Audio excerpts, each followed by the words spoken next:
Yeah, well, yeah, you know, I'm finally back for Warhammer Wednesday. How are you guys doing today? Mooseman got home just in time with some food, right as I was going live. So yay, because I just woke up about a half hour ago. I haven't eaten yet. I was just gonna starve myself until I was done with stream. But then he just kind of swooped in like an angel and was like, "Here, food." And I'm like, "Yay, food!" So I am now a happy fish. How are you guys doing today?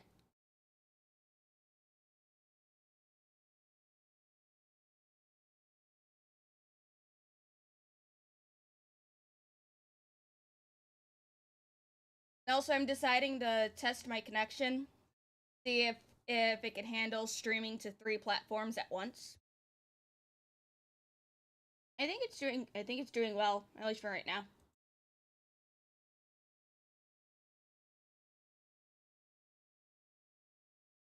There we go.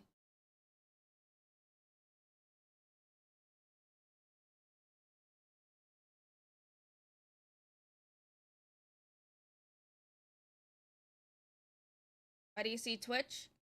Because one, expanded revenue. Two, is some companies on Lurkit will will only look at Twitch statistics for live viewers. So I'm like, okay, motherfuckers, fine, I will start streaming on Twitch again because I want more sponsorship opportunities.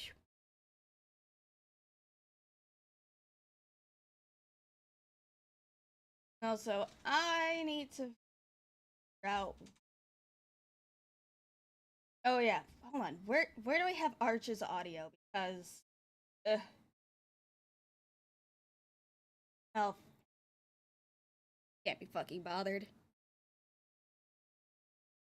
But anyways, I will pull in some of the autists that are waiting with bated breath in the waiting room, so they can speak autism to me, because they may not be able to be all autistic about Warframe, but I will let them be autistic about Warhammer.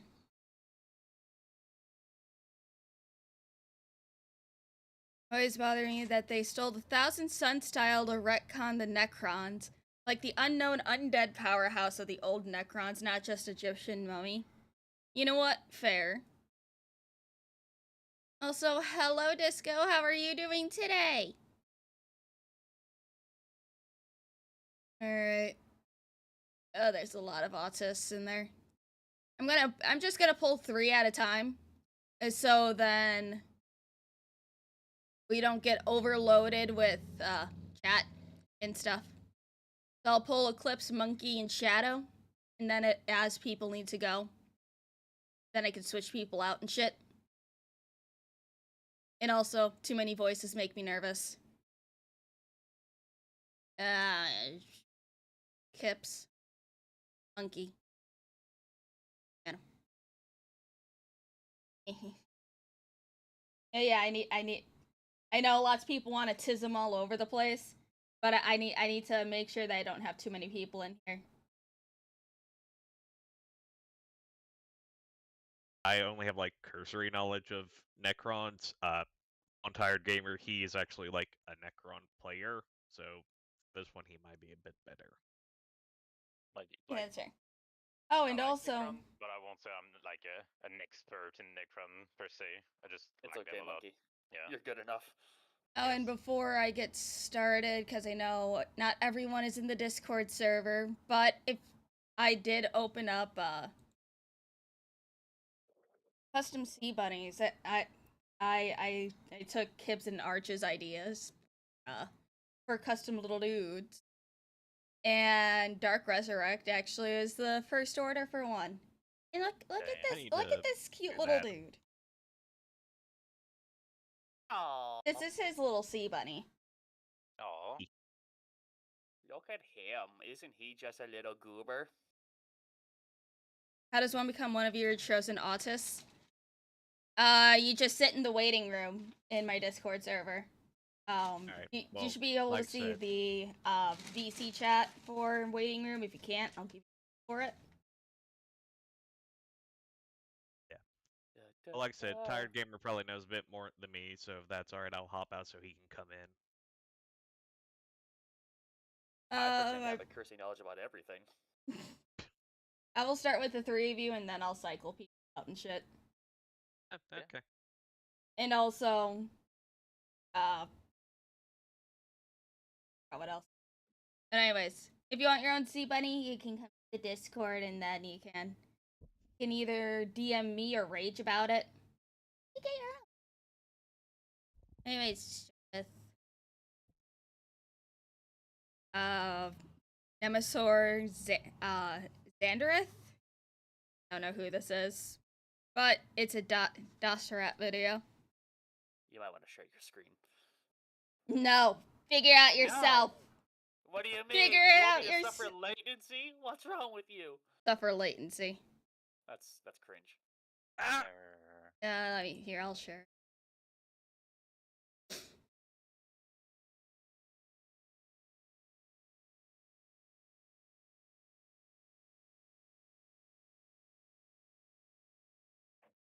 Oh. And his Vanguard. Best friendships. Yes. I figured we'd start out with a not almost hour-long video. Yeah, that's totally fair. Alright. Desktop. Alright, let's get the call. Здравейте, драги зрители! It is my pleasure to welcome you all in this month of fright and mystery into what one might call the Warhammer 40k fandom's most fierce annual war.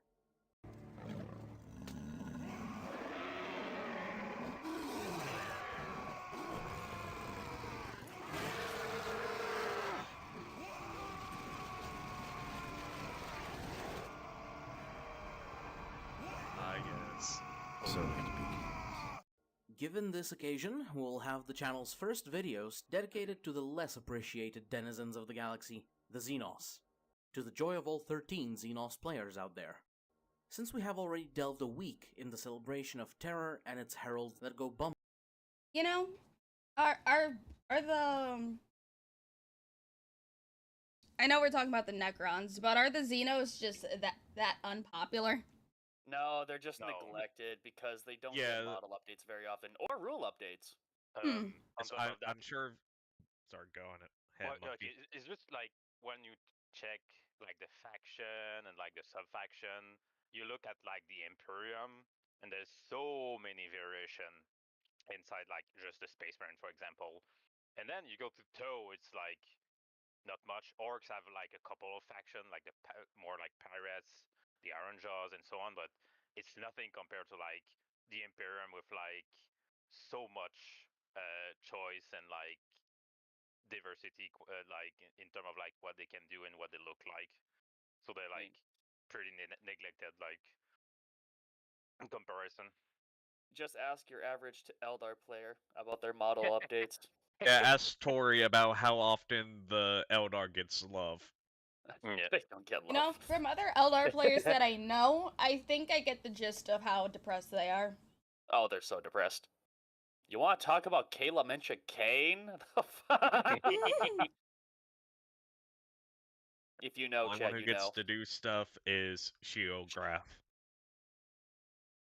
Clown. In the night, it is best to do so with a friend. In the spirit of this, I would like to begin this Spooktober with my most favorite Necrons and what, in this rat's opinion, is likely to be the best friendship that actually exists in the 40k galaxy. Nemesaur Xandric and his faithful Varguard Oberon. I don't know anything about these two. Both yeah, origins the Leagues of Votan cannot be pinpointed with certainty. Okay, I like this comment. Most Eldar models can get mortgages at this point.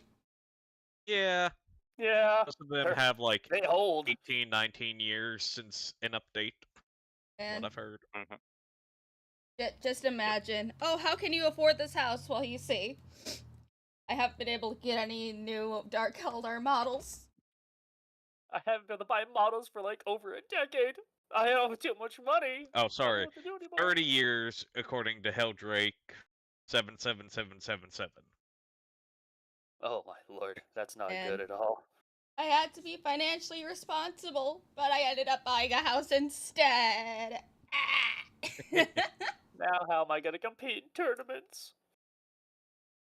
Whose video are we watching? We are watching a video from Dasrat. How does he not have more subscribers? Man, this is clearly Arch's alt account. You know what? I'm just gonna drop his video link, or whoever wants to go to his channel.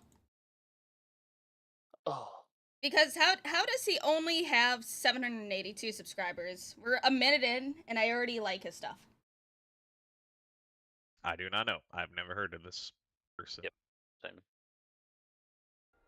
Though, per my speculation, given the short lives of the Necron race and recollections of their past, I would estimate that the classic pair of Noble and his trusted servant were born shortly, in galactic terms, given how often centuries go by in the setting, before their species' fracturing empire encountered and subsequently united in war against the enigmatic Old Ones. Xandric came from the moderate, relative to the rest of the Empire at large, nobility of the world of Gidrim, while Oberon belonged to their warrior caste, arriving into the galaxy sometime after his future master. The former of the two became a prodigy in the Necrontier academies of war, further excelling in actual campaigns with his ability to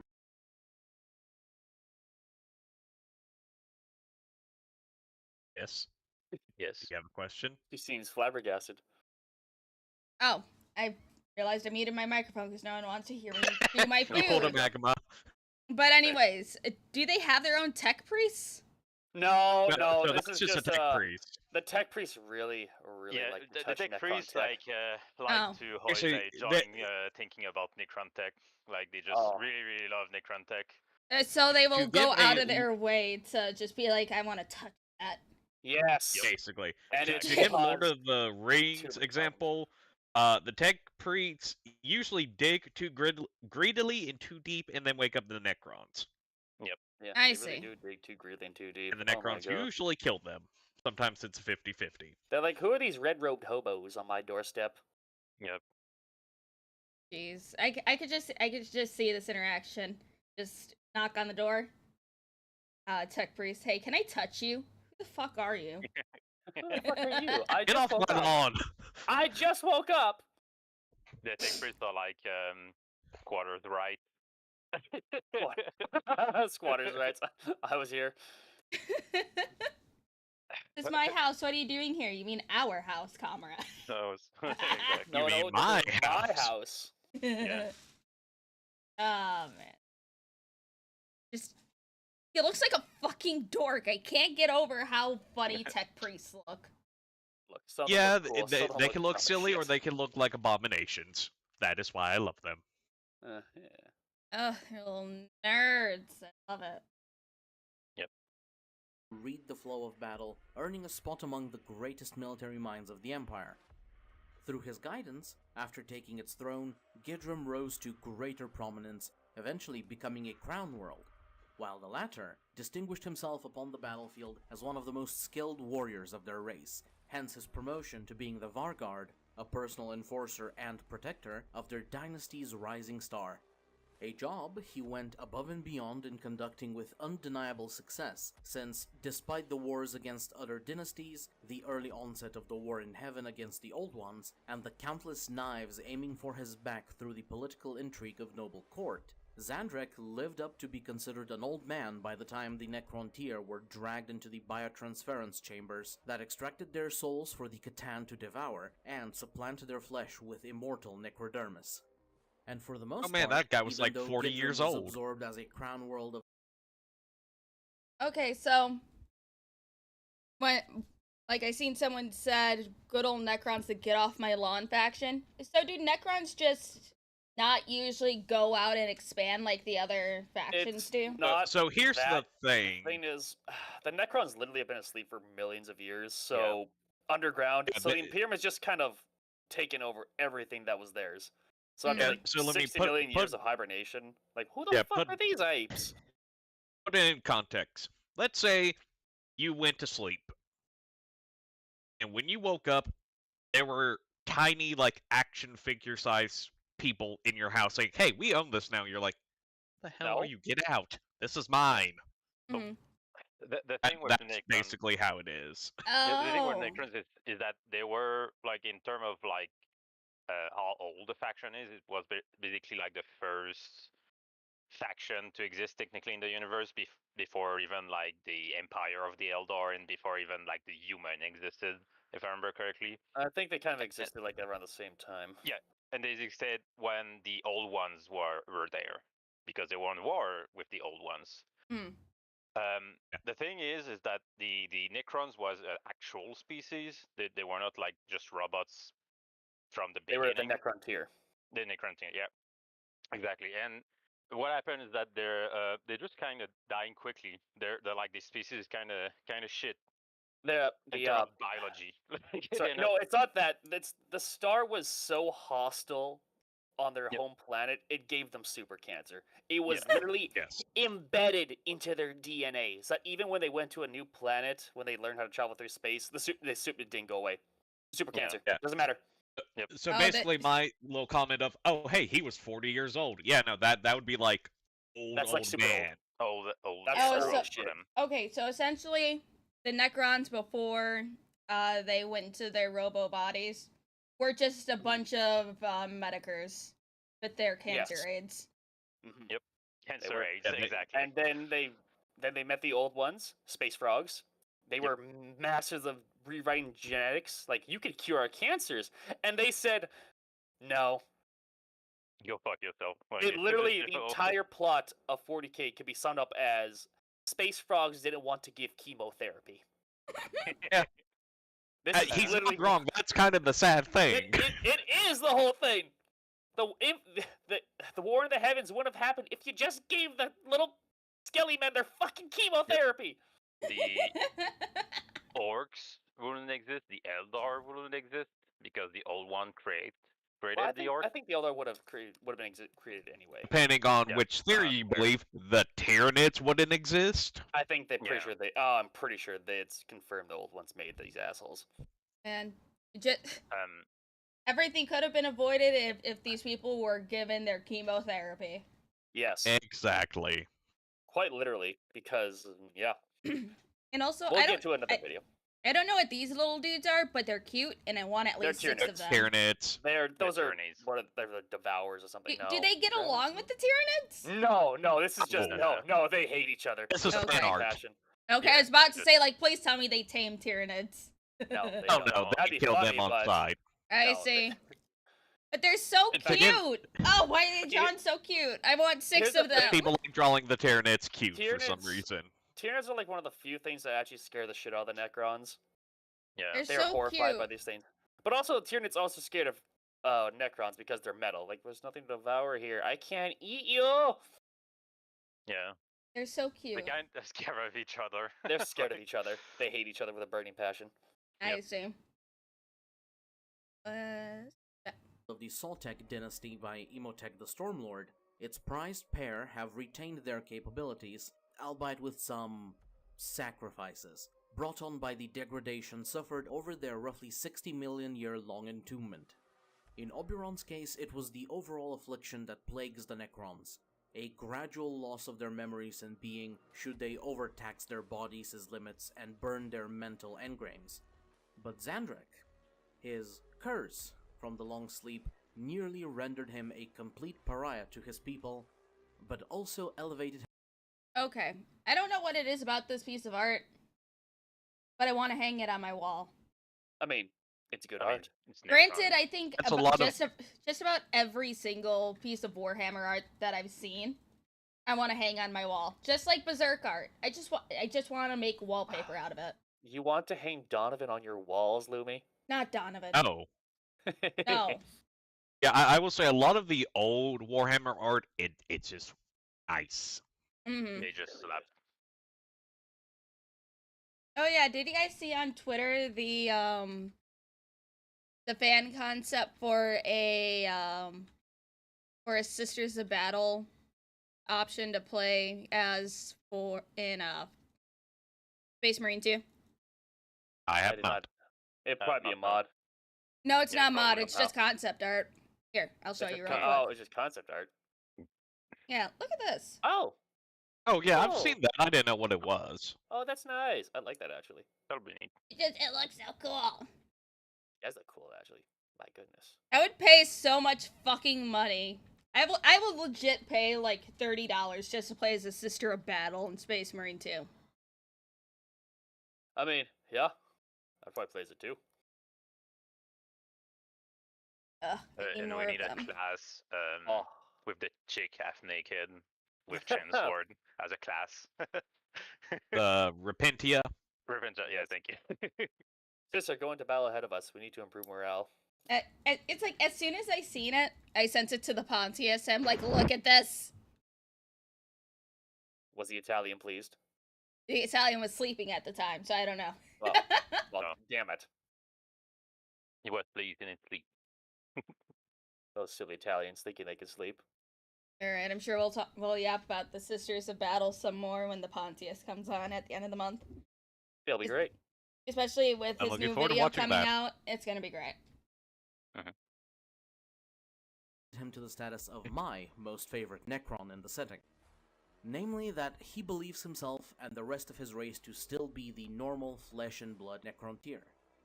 Additionally, when sent to battle other races, he perceives them as utter fragmentary or rebellious Necron tier, often calling them separatists. Because of this notion, he holds on to the ancient code of honor in war picked up from his days in their empire's military academies, disdaining the use of underhanded and forbidden means of war not approved by said code of combat, like for example death marks or other assassins, unlike any of the many other Necron lords, both out in the galaxy and serving under his rule. After each victory, he throws lavish feasts and celebrations, even outfitting his capital ship with great kitchens and guest accommodations, since he tries to have enemy officers or higher-ranking individuals captured, who in his mind are Necron. Oh my fucking god. Wait, is this the Necron that thinks he's still alive? I think, Yes, I Yes. think that's. I mean, he brought out actual fucking food. I Yep. think so. I don't even have the context, and I think he probably Okay. still believes he's alive. This I think this is a meme, but yes, I think he's still alive. Poor White Scar. Why is it a White Scar? Slap Because this it's man always in the the white nuts. scars. Yeah.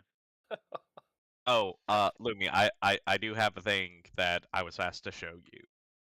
Yeah. Let me get the... It's not necessarily, Warhammer related, but... Oh boy.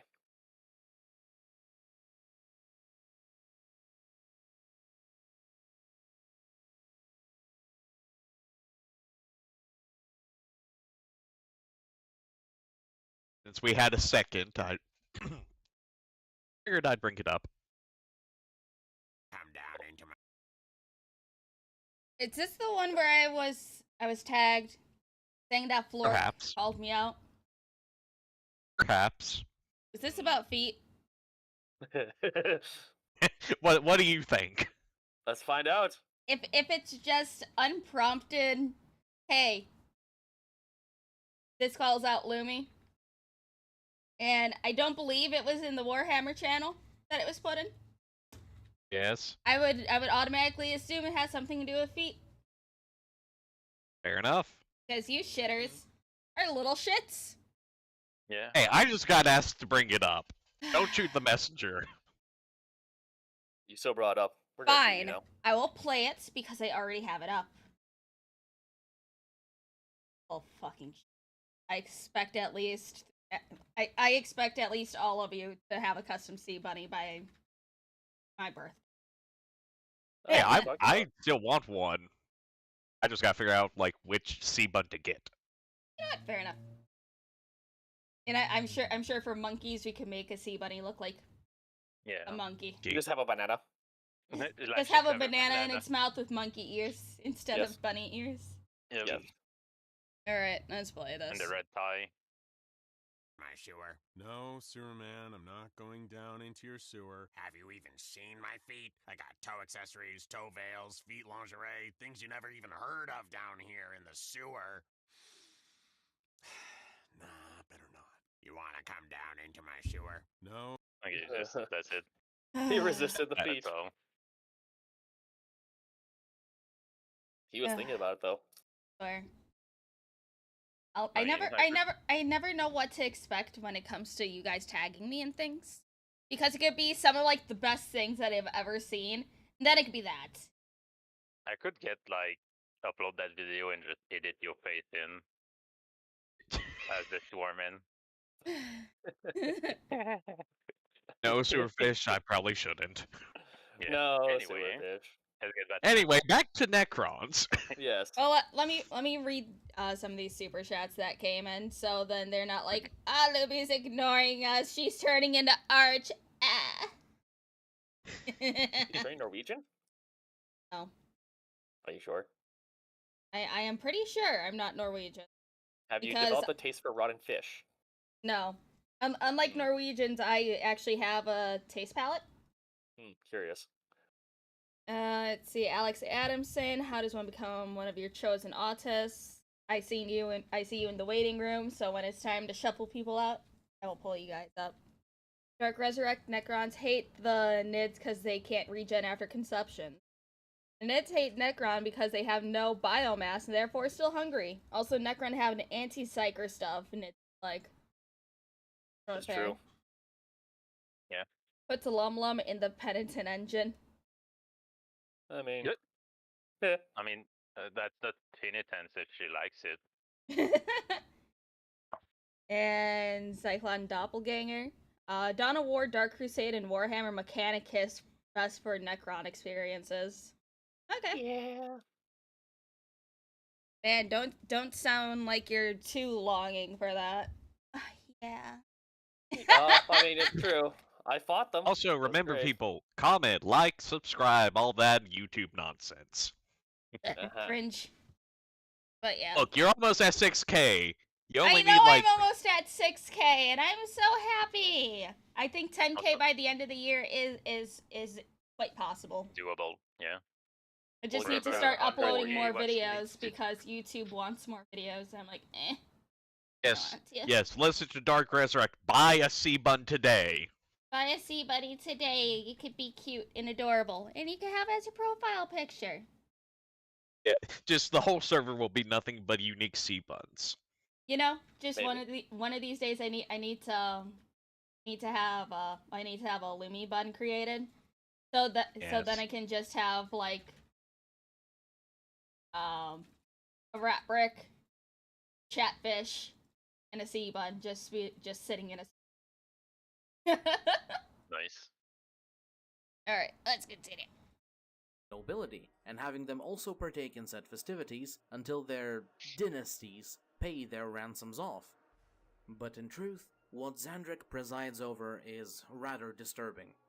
No nourishment or refreshments exist in said kitchens or reach the tables of his feasts. Plates and goblets remain dry as a bone.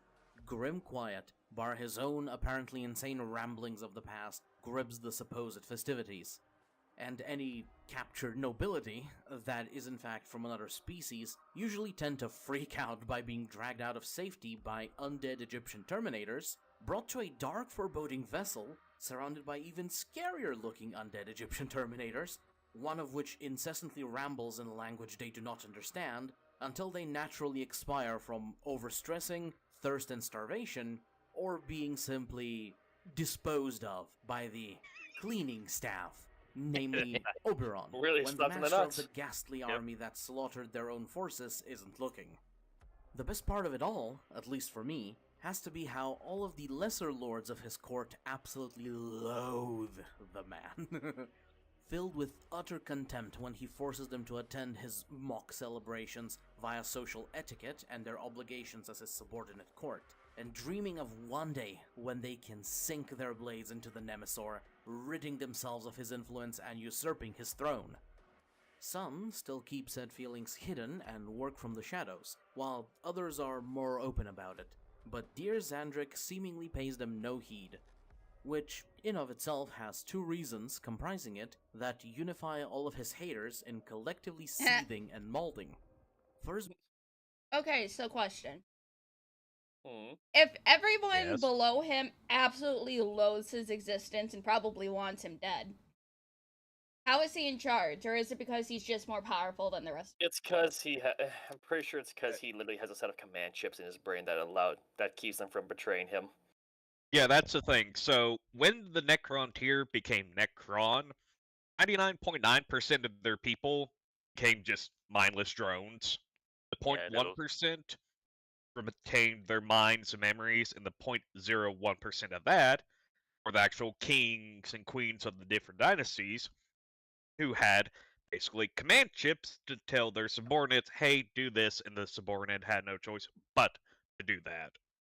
I see. So even though they hate him and want him dead, they are compelled both by etiquette and the literal chip in their head to do what he says. I see. It takes a bit of sneakiness to get rid of an overlord by their subordinates.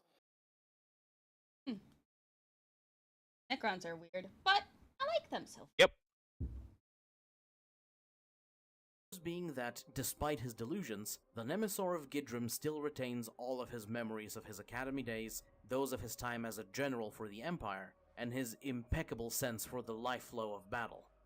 Thus making him as a commander both a tactician and strategist that is likely to be on par with the Primarch of the First Legion, Lionel Johnson, who was also famed for having such an innate instinctual understanding of the battlefield and its tides. Brief side tangent, but given this similarity, I do wonder how a campaign against one another would go between the Emperor's first son and Gidrim's star.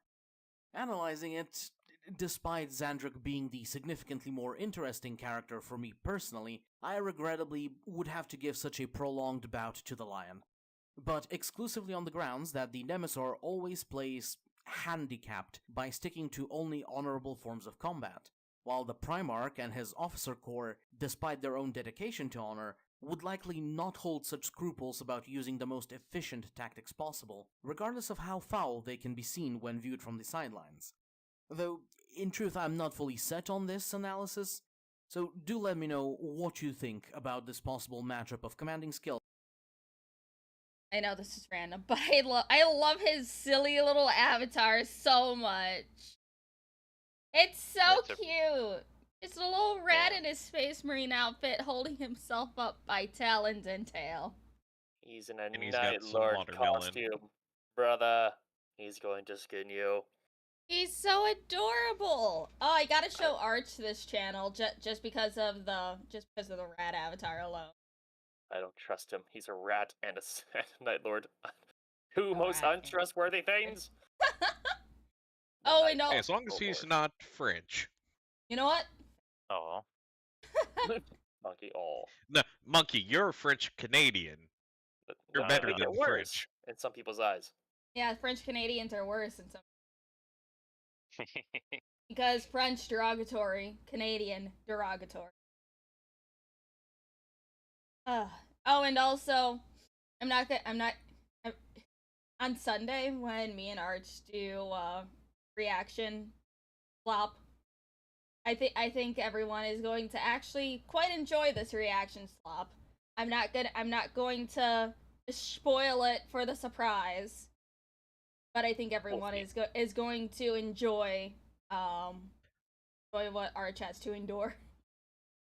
Okay, Oh, if Orange gets quick suffered, correction from Sid.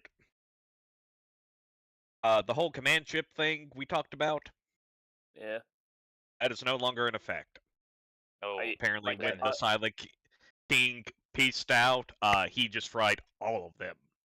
I thought he fried his own so he couldn't control them anymore. I'm just going off what Sid said. Either way, it's a case of all of this guy's subordinates aren't as good as him, but also his best friend, his bodyguard. Apparently, he can just literally teleport right next to his friend if someone's ever tried to kill him. I mean, yeah. Hello, LumLum. Just got back from work. How are you enjoying learning about the robot skeletons? The robot skeletons are neat. And also, while I was looking through the Warhammer channel for links, this neat dude was suggested, and I like him so far. We need to grow his channel. We're watching Teresa next. Alright, let's continue. In the comments. Returning summary, Xandric can still be counted among the greatest generals found throughout the Necron race, continuing to levy victory after victory for his now sworn lord, Imhotep the Stormlord, and in the name of the Saltic dynasty. His unorthodox solutions to battlefield situations also make him quite excellent at dealing with orcs, an enemy that Necrons overall find exceptionally vexing to deal with due to how illogical they are. Or in short, he is very useful to one of the top 2 dig-bics of the Necrons as a faction, so any sabotage or conspiracy attempts made against him are bound to be seen in poor light. The second reason being the terrifying blend of unstoppable force and immovable object that is his Varguard, Oberon, who knows damn well what all the Lordlings wish to do, and keeps them well reminded that if they try pulling anything, he will gladly show them that their immortality is not as permanent as they may have believed. However, rather than their combat prowess or tactical acumen, personally I am most delighted by their friendship. I find it You know, it's like the little nerd that really likes to do eccentric things, and then the rare jock friend that they have that'll just back him up no matter what he's doing. Like, guys, look at this! Just does something stupid. The jock is just like, if anyone makes fun of this dude, I will literally fucking kill him. Like, you better laugh. You better not laugh. No. If anything, it's like, no, you better laugh at his joke. Said laugh! Laugh, you fool. Laugh. Laugh! Less binary, laugh harder!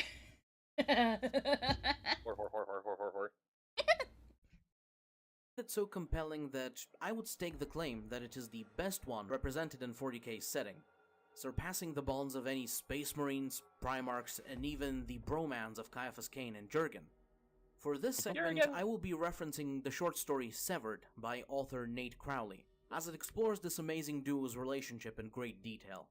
I highly recommend you read it as well, so consider this your advanced spoiler warning for its contents. Prior to the deep dive into the pair, the story opens with an excellent example of their capabilities. As their forces are mopping up the last remnants of Adeptus Mechanicus defenders of a world they are invading, the Imperials send out a seemingly final gambit in the form of many heavy cargo haulers that get shot down and crash right in front of Xandric's view deck, lifting up a great cloud of dust that prompted him to begin coughing, despite having no respiration, to the dismissive irritation of his Varguard. From their ruined hulls burst out scores of automata, combat robots of the Mechanicus, that begin pushing into the defending Undying Legions. Wanting to end the matter swiftly, Oberon asks his Nemersor if he should go down there and dispose of the machines, but is stayed by his friend. It is implied that Xandric was able to see the desperate act for what it truly was, a colossal distraction, since the crashing haulers and their weaponized cargo were meant to act as a cover for a lone Calidus assassin to sneak aboard their vessel and kill the commanding ruler. Nothing of the sort would happen, since despite its stealth and skills, from being practically linked to the security system of the vessel, Oberon keeps track of the assassin from the moment it boarded, dispatching it. Whoops. Jesus Christ. He's like, nope, you won't do that. It's literally like the nerd and jock. Like, no. You will not, Oh, buddy. man. I love how Oh, this bully. piece of art keeps getting recycled and just someone else in the middle. This might be the original. Yeah. Oh, It's so funny. It is. Oh wait, funny. I just noticed that he has his pinky out, so he's being polite about it. Yep. Yeah. I also grabbed back the blade, which is quite something. Since the blade of a assassin just cut through anything. Just a As happy Dark little Resurrect said, guy. look at his little smile. It He's is a just cute enjoying little life. smile. He's just like, Look at him happy. enjoying life. Or unlife. Having fun. Oh, it's so cute. Possibly the happiest Necron you'll ever see. Well, Yeah. maybe Trazen. I don't know. Oh, he's fun. As long I as you like don't mess him. with Trazen's, excuse me. Collection. Yes. I mean, you could tell that to a certain Bell. That damn bell. We'll get to him. He has no soul, but still the life of the party. Yeah. I mean, this is true. He's the only one that throws parties. In swift fashion by first nailing its leg to the floor with his war scythe, and then Oh. crushing its head underfoot. All the while, Xandric flashed him a smug smile. It is later on, after the Nemesaur, acting as if drunk from his empty goblet in front of his Pharaon, was ordered to a different objective by the Stormlord himself, that a series of events play out, allowing us a glimpse into how the two view things individually, and how Gidrim's shining duo still remain predominantly intact by anchoring each other, rather than losing any sense of self and falling to madness like most Necrons. In rare glimpses of lucidity that grace him through his warped vision, Xandric has grown to realize that, despite his pomp and skill, he is not able to shoulder the burdens of his station on his own. He recognizes, even if only to an extent, he is alone among his kind, detested for being mad and constantly plotted against. Yet in the end, he does not need anyone else to like him, so long as he has the stable bedrock that is his loyal Varguard. Just having Oberon, someone who the Nemesaur considers his better half, even if a bit too oafish, by his side, and knowing that he believes in him, regardless of how dire their situation, is enough to give Xandric the strength to not fall to the darkness that kills the mind of not only their mutilated species, but of any sentient living being. Except the orcs. Something that many Wait, hold on. regardless of how dire their situation, is enough to give Xandric the strength to not fall to the darkness that kills the mind of not only their mutilated species, but of any sentient living being. There you go. No, GW are removing the psychic phase. At least he gets psychers to jump his move into command phase. What's a command phase? Orcs. Yeah. The only one actually having fun in that universe. Let me re-roll my 50 dice because I missed all of them, but I get to re-roll again. Hold on. What? I mean, the whole joke is that there's a lot of orcs in a shooting squad, which means you roll a lot of dice, and I they get to see. re-roll miss. if they miss. Yeah. So they just What? re-roll like 50 times. Well, technically you can't, because in the base rule, if you re-roll, you cannot re-roll multiple times. Like it's always one re-roll and that's it. Yeah, but I there's a lot. see. You see, there's a lot of individual shooting squads, so there's a Yeah, lot of yeah, yeah. rolling and then re-rolling. Yeah. So it's like this squad shoot, everything miss because 5 plus lol. So we roll everything. Next squad, you roll everything, you miss because 5 plus lol. You re-roll everything. So it's like it just Repeat ad doesn't end. nauseum for 50 squads. Yep. Because you can flood the table quite easily with orcs. So Yes. You know, whenever I put up the polls for what we do next, why do I have a feeling you guys are saving the orcs for last? Because it's probably just the most fun to talk about. Because they're funny as shit. They are. Now, I will say this. Orcs outside the universe, hilarious. Inside the universe, hell no, I don't want to be anywhere near them. You know They're what? honestly, they're far worse things I'd fight. yeah, because like people. True, but I still always don't make- want to be near an orc. Yeah, because people make memes about orcs all the time because like, yeah, they sound funny, but like in reality they really are horrible. Like They're it's just, scary as shit. yep, they're very As scary. as shit. Pontus does in his lore video of why the Imperium are the good guys, just listen to the orc section. Yep. Yeah. I still want to learn more about fuck, what was it called? Because I was listening to the homunculi. So That's the no. Dark Eldar stuff. Oh, that's Dark Eldar. Yeah, but he was talking about why female space marines can't exist, and then he brought up the homunculi. Yeah. It's been a while. Oh shit! Yeah. Hi, Hi, hello, thank you for the raid. How are you Who just guys raided? doing? Oh, Over on the Twitch I thought side. it was spam for a second. I just looked over. I'm like, okay, what's this wall of text? These acorns. Hi guys, how are you doing today? Oh, you guys are so nice. I haven't streamed on Twitch since like November because Restream hated me and then I just got too lazy.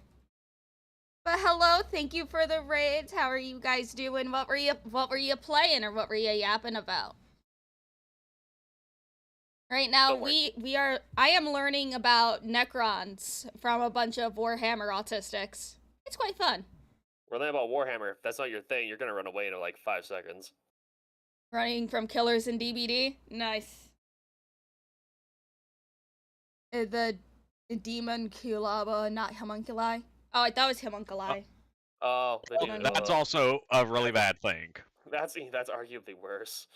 Demon Yeah. Kulaba. That is a word. I'm gonna have to. That is a word.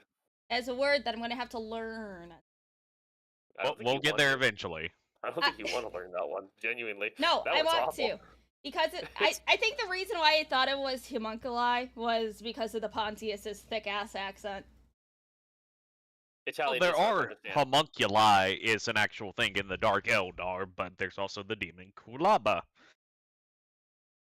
Demon Which- Kulaba. Oh, okay.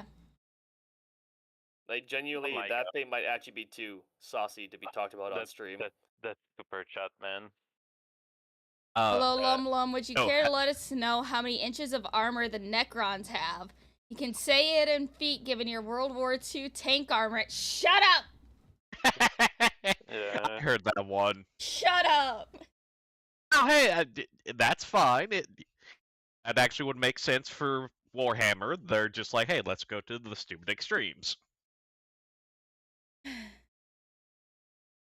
Do you guys say that it's the worst, but given what Lumi says she's into, she'll probably unironically like the demon.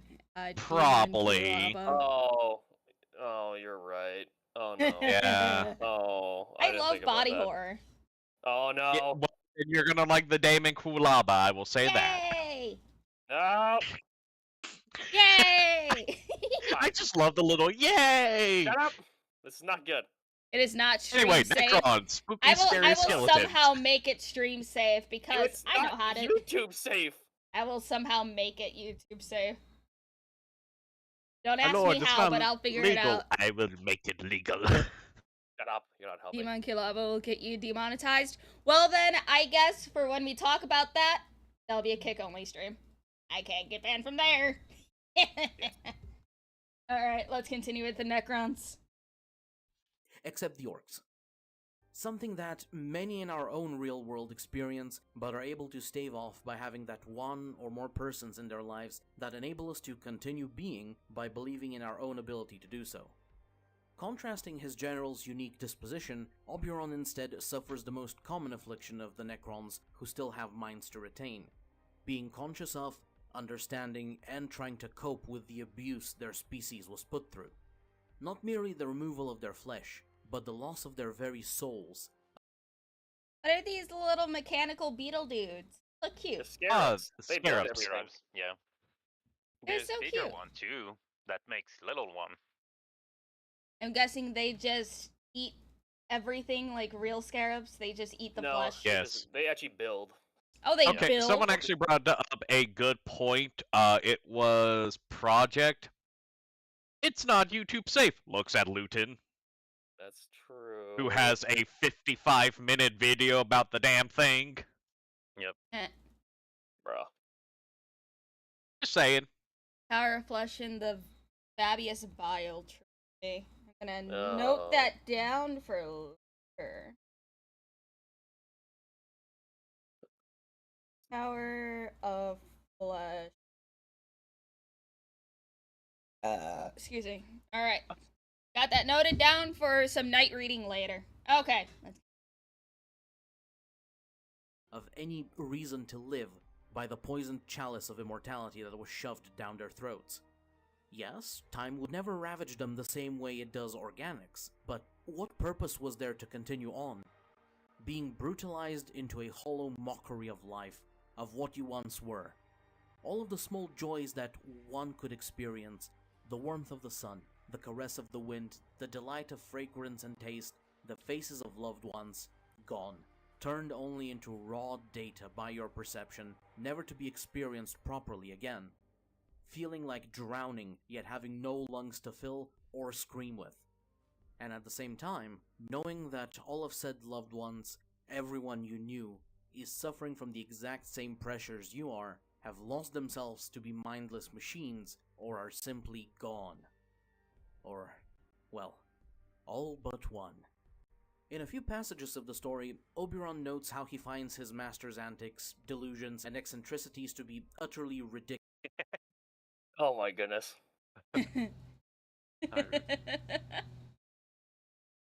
This quirky bastard. Oh, that's funny. My lord, what does that say? Yudrim. Yudrim, are you wearing a disguise, dear friend? I've concealed myself as one of the peasantry in order to make my way down here without being bothered. I mean, that might be difficult considering there's a towering bodyguard, but okay. You do you, bud. He just looks so happy about it, like he did a good job. He's so proud of himself. He deserves headbats. I hope that's not Yes, a skin robe you he's do. wearing. It's like Shh. it's I like don't this think so. this alone. He just makes me think of funnily enough, Cusco from the Emperor's New Groove.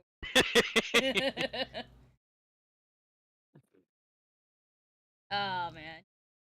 I know these are meme comics, but I love these two already.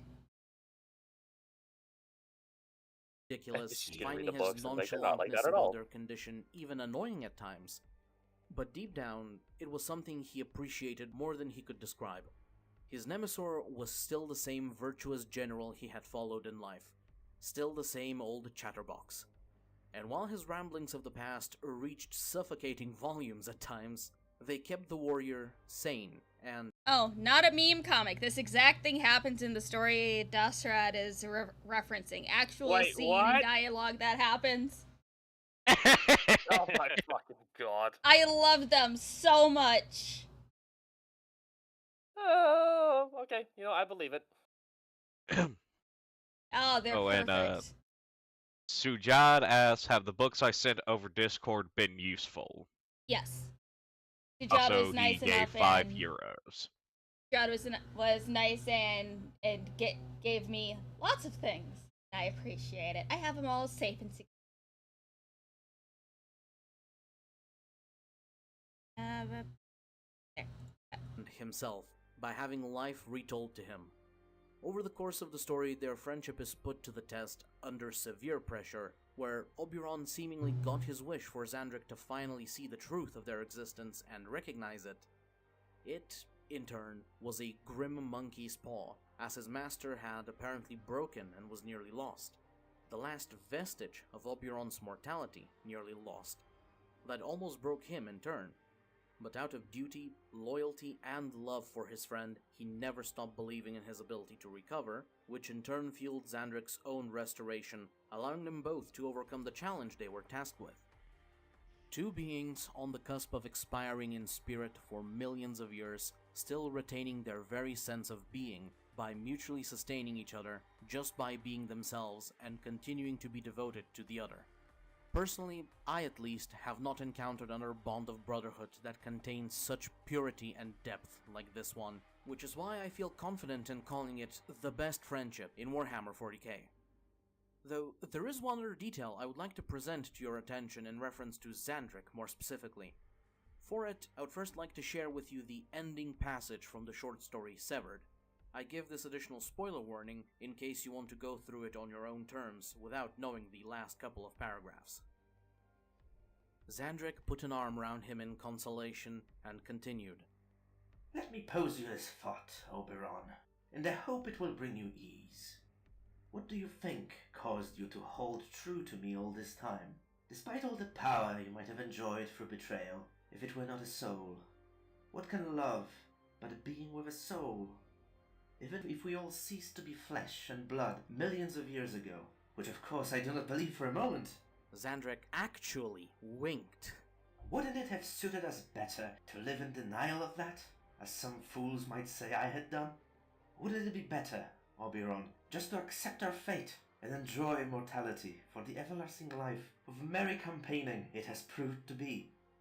Oberon stared hard at Xandrek, unsure of what he was hearing. You old bastard. You knew all along. I knew nothing of the sort, old friend. But since you seem to be laboring under some delusion that you're a soulless machine, I thought I should at least make some attempt to set you straight. Xandrek stood up then and patted his thigh for Oberon to join him. Come now, soldier. Up on your feet, and let's return to the flagship. If we're quick about it, we can have this all cleared up in time for a truly astonishing feast. Oberon, ever loyal, obeyed his lord. He would have wept, but he had no tears. From this excerpt, we are left with... And someone's asking, are Necron pariahs still canon? Yes.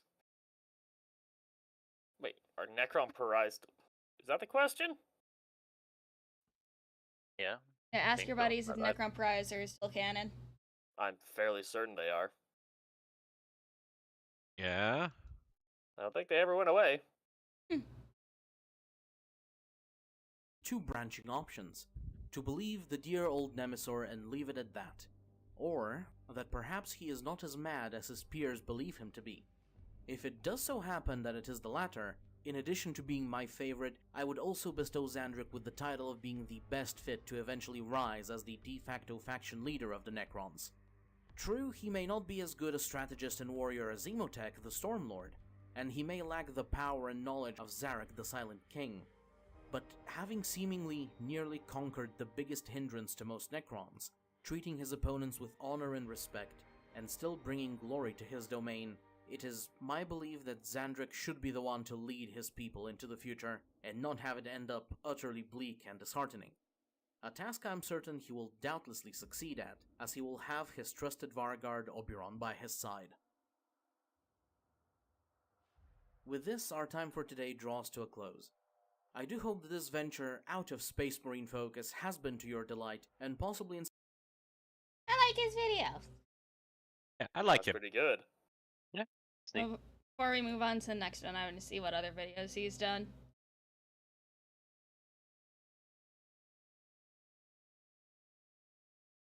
Arthas did everything wrong. Oh, that's Warcraft. Oh, so he does Warcraft and Warhammer.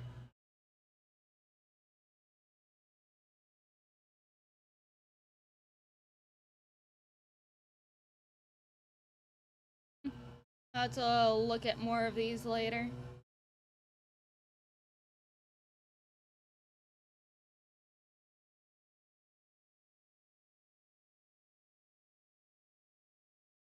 Yeah, go support his channel, guys, because he's a baby channel. He's from Bulgaria. So, Bulgaria? yeah, he's from Okay, Bulgaria. so do we have jokes about Bulgaria No. No. I don't have any. other Oh. than just being European? There you go. If you guys want to support his channel, I just threw it in the chat. And I will also throw this over at Archley as well, so it's like, so I could be like, here, we can feature more another small channel. Arch. I don't know if he has a Twitter or anything, but if I can somehow reach out to him, I will. Excuse me. Oh, goodness. All right, let's see what's Raisin. next. Oh, half That's our what he- video. That's Oh. kind of short for Arch. I still say we should do the Yeah. Raisin one next. That's no. Yes, because that one's made not by Arch. That's made by Yes. Pancreas No Work. Oh, yeah, here we go. Here you go. It's time for grave robbing, kids. I'll do this one next then. Except Oh, grave hold on. robbery if it's I'm fine. archaeology. It's archaeology. Oh, yes. okay. So the question on if something was still canon or not, what was it called? The Sorry, pariah. Apparently, no. That's part of the old lore. What? This is damn. what Sid is saying. What in the hell? That's weird. Hmm. So yeah, I look it up guess. later. Yeah. Madness. You want to do super chats before the next one? Yeah. Let me read these super chats and then we'll start the next video. Let's see. And Sid says the Pariah don't even have models or rules for tabletop. That's true. Fucking rip. Sweet Can't lord. even buy them. Ugh. Hello LumLum, would you care to okay, I already read that one. Sajad, have the books I sent over been useful? Yes. Hello LumLum, when people tell you that Necrons have no souls, they mean the spiritual part of them. They still have plenty of feet for you to enjoy. Shut up. Shit. When are you gonna watch the Pancreas No Works videos? Well, look at that. We just pulled one up. Look at that. It's some of the funniest stuff I've ever seen about Warhammer, especially Gotrix and Felix. Then David the Red. Oh, I recognize a chatfish when I see one. I like your chatfish. Yep. The thickest tank armor in World War II was about 6 to 7 inches on the Churchill tank. Lumi chose 24 inches. The Iowa battleships have 12-inch belt armor. Lumi, what have you done? I don't know! She made a guess because Arch was like, "Oh, how thick is the armor, LumLum?" And she's like, "I don't know." And he's like, "Well, guess." Oh, I see. He entrapped the poor fish. For shame. did. Yes, since Shad was on. Oh, I see. Yeah, I now know how it felt when me and Savvy were yapping. And Arch is just like, I want to die. Tisk tisk. Alright, let's start. Human alive who doesn't like history to some extent. You might say you know plenty of examples of people who don't like history, but I guarantee you they've had at some point an interest in a movie or book that was in some way historical. Maybe someone swears up and down that they hate history books and documentaries and whatnot, and then they turn around and say their favorite movie is Saving Private Ryan. That seems pretty historical to me. But then again, I'm biased. I majored in history to teach it, as silly as that is looking back on it. Of course I'm gonna say people like history. But I know someone who agrees with me. Trazen the Infinite. Necron nobility, genius, and all-around cool dude, both by the standards of Warhammer 40k and in general, believe it or not. You probably all know the basics of him, I'm sure. That is to say, you all probably know what he's famous for, stealing everyone's stuff like his life depended on it.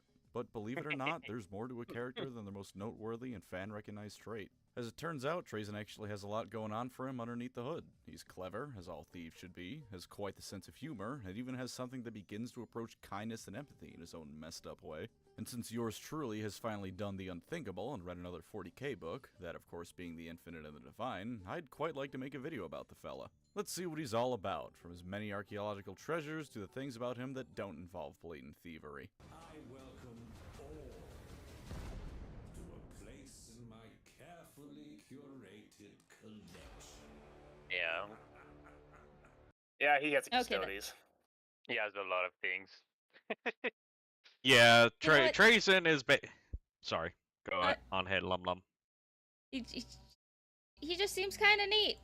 If anything, is he really any different than an autistic dude who just likes to collect things? There you go. You just described Trazen the Infinite perfectly. You see, we People like to collect collect. We rocks. like to collect miniature people of these things. He likes to just say, "Fuck it, I'll take the real thing." Yes. Some people like to collect rocks, and Tristan like to collect things and living things, especially. Like, Mostly living things. Yep. Even That's- regretfully, a damn bell. Yep. Yes, keeping a that little bell. The bell. The fucking bell. He was so pissed with that one. Yep. We will describe what the bell is. Okay. After the video, yes. Okay. Oh, also, I have something that perfectly describes Trazen. I will DM it. Oh, not to Sid. It's a little short video. Okay. Watch it after. Watch it after this? Okay. Uh, Oh shit!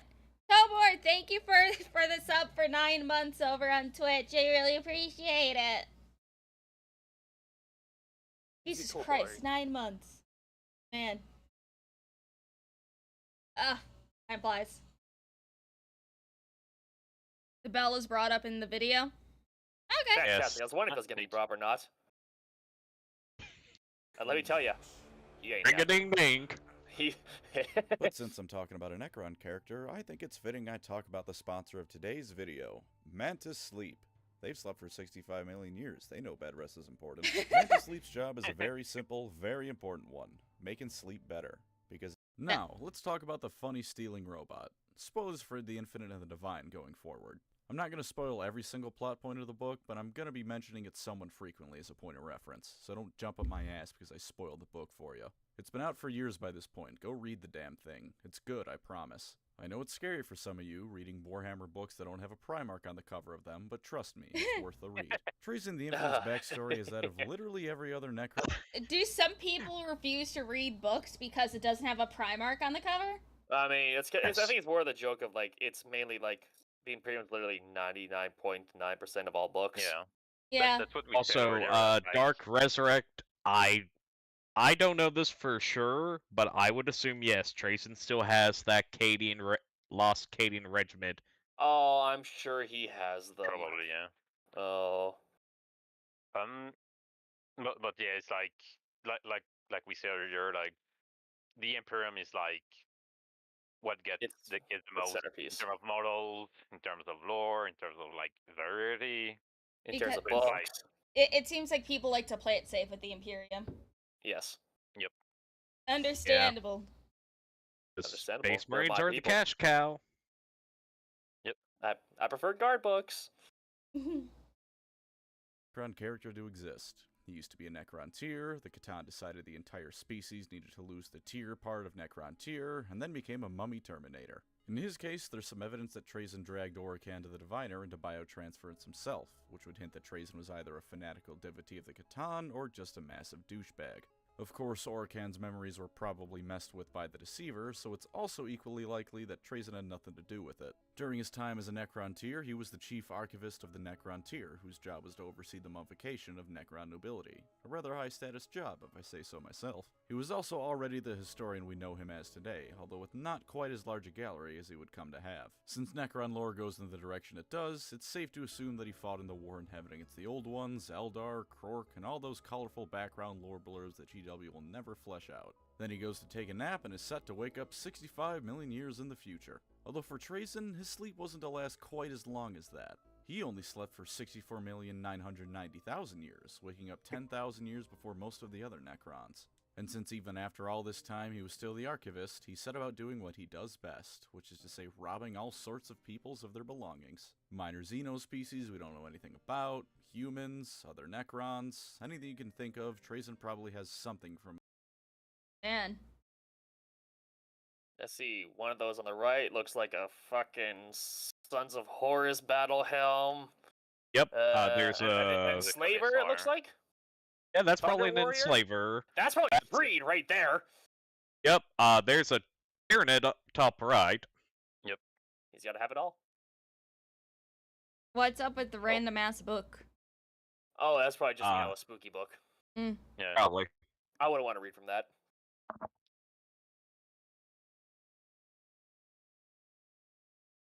Can't stop stealing from the dead, Trayson. That won't stop him. Is Trayson Won't just stop the him. urban youth of Necron? No, he's not. No. the urban youth, he's the Trayson urban is not an elders. urban youth. He is the British Royal Museum. Yeah. Literally everything belongs there. Oh, hold on. I got another DM who DMing me.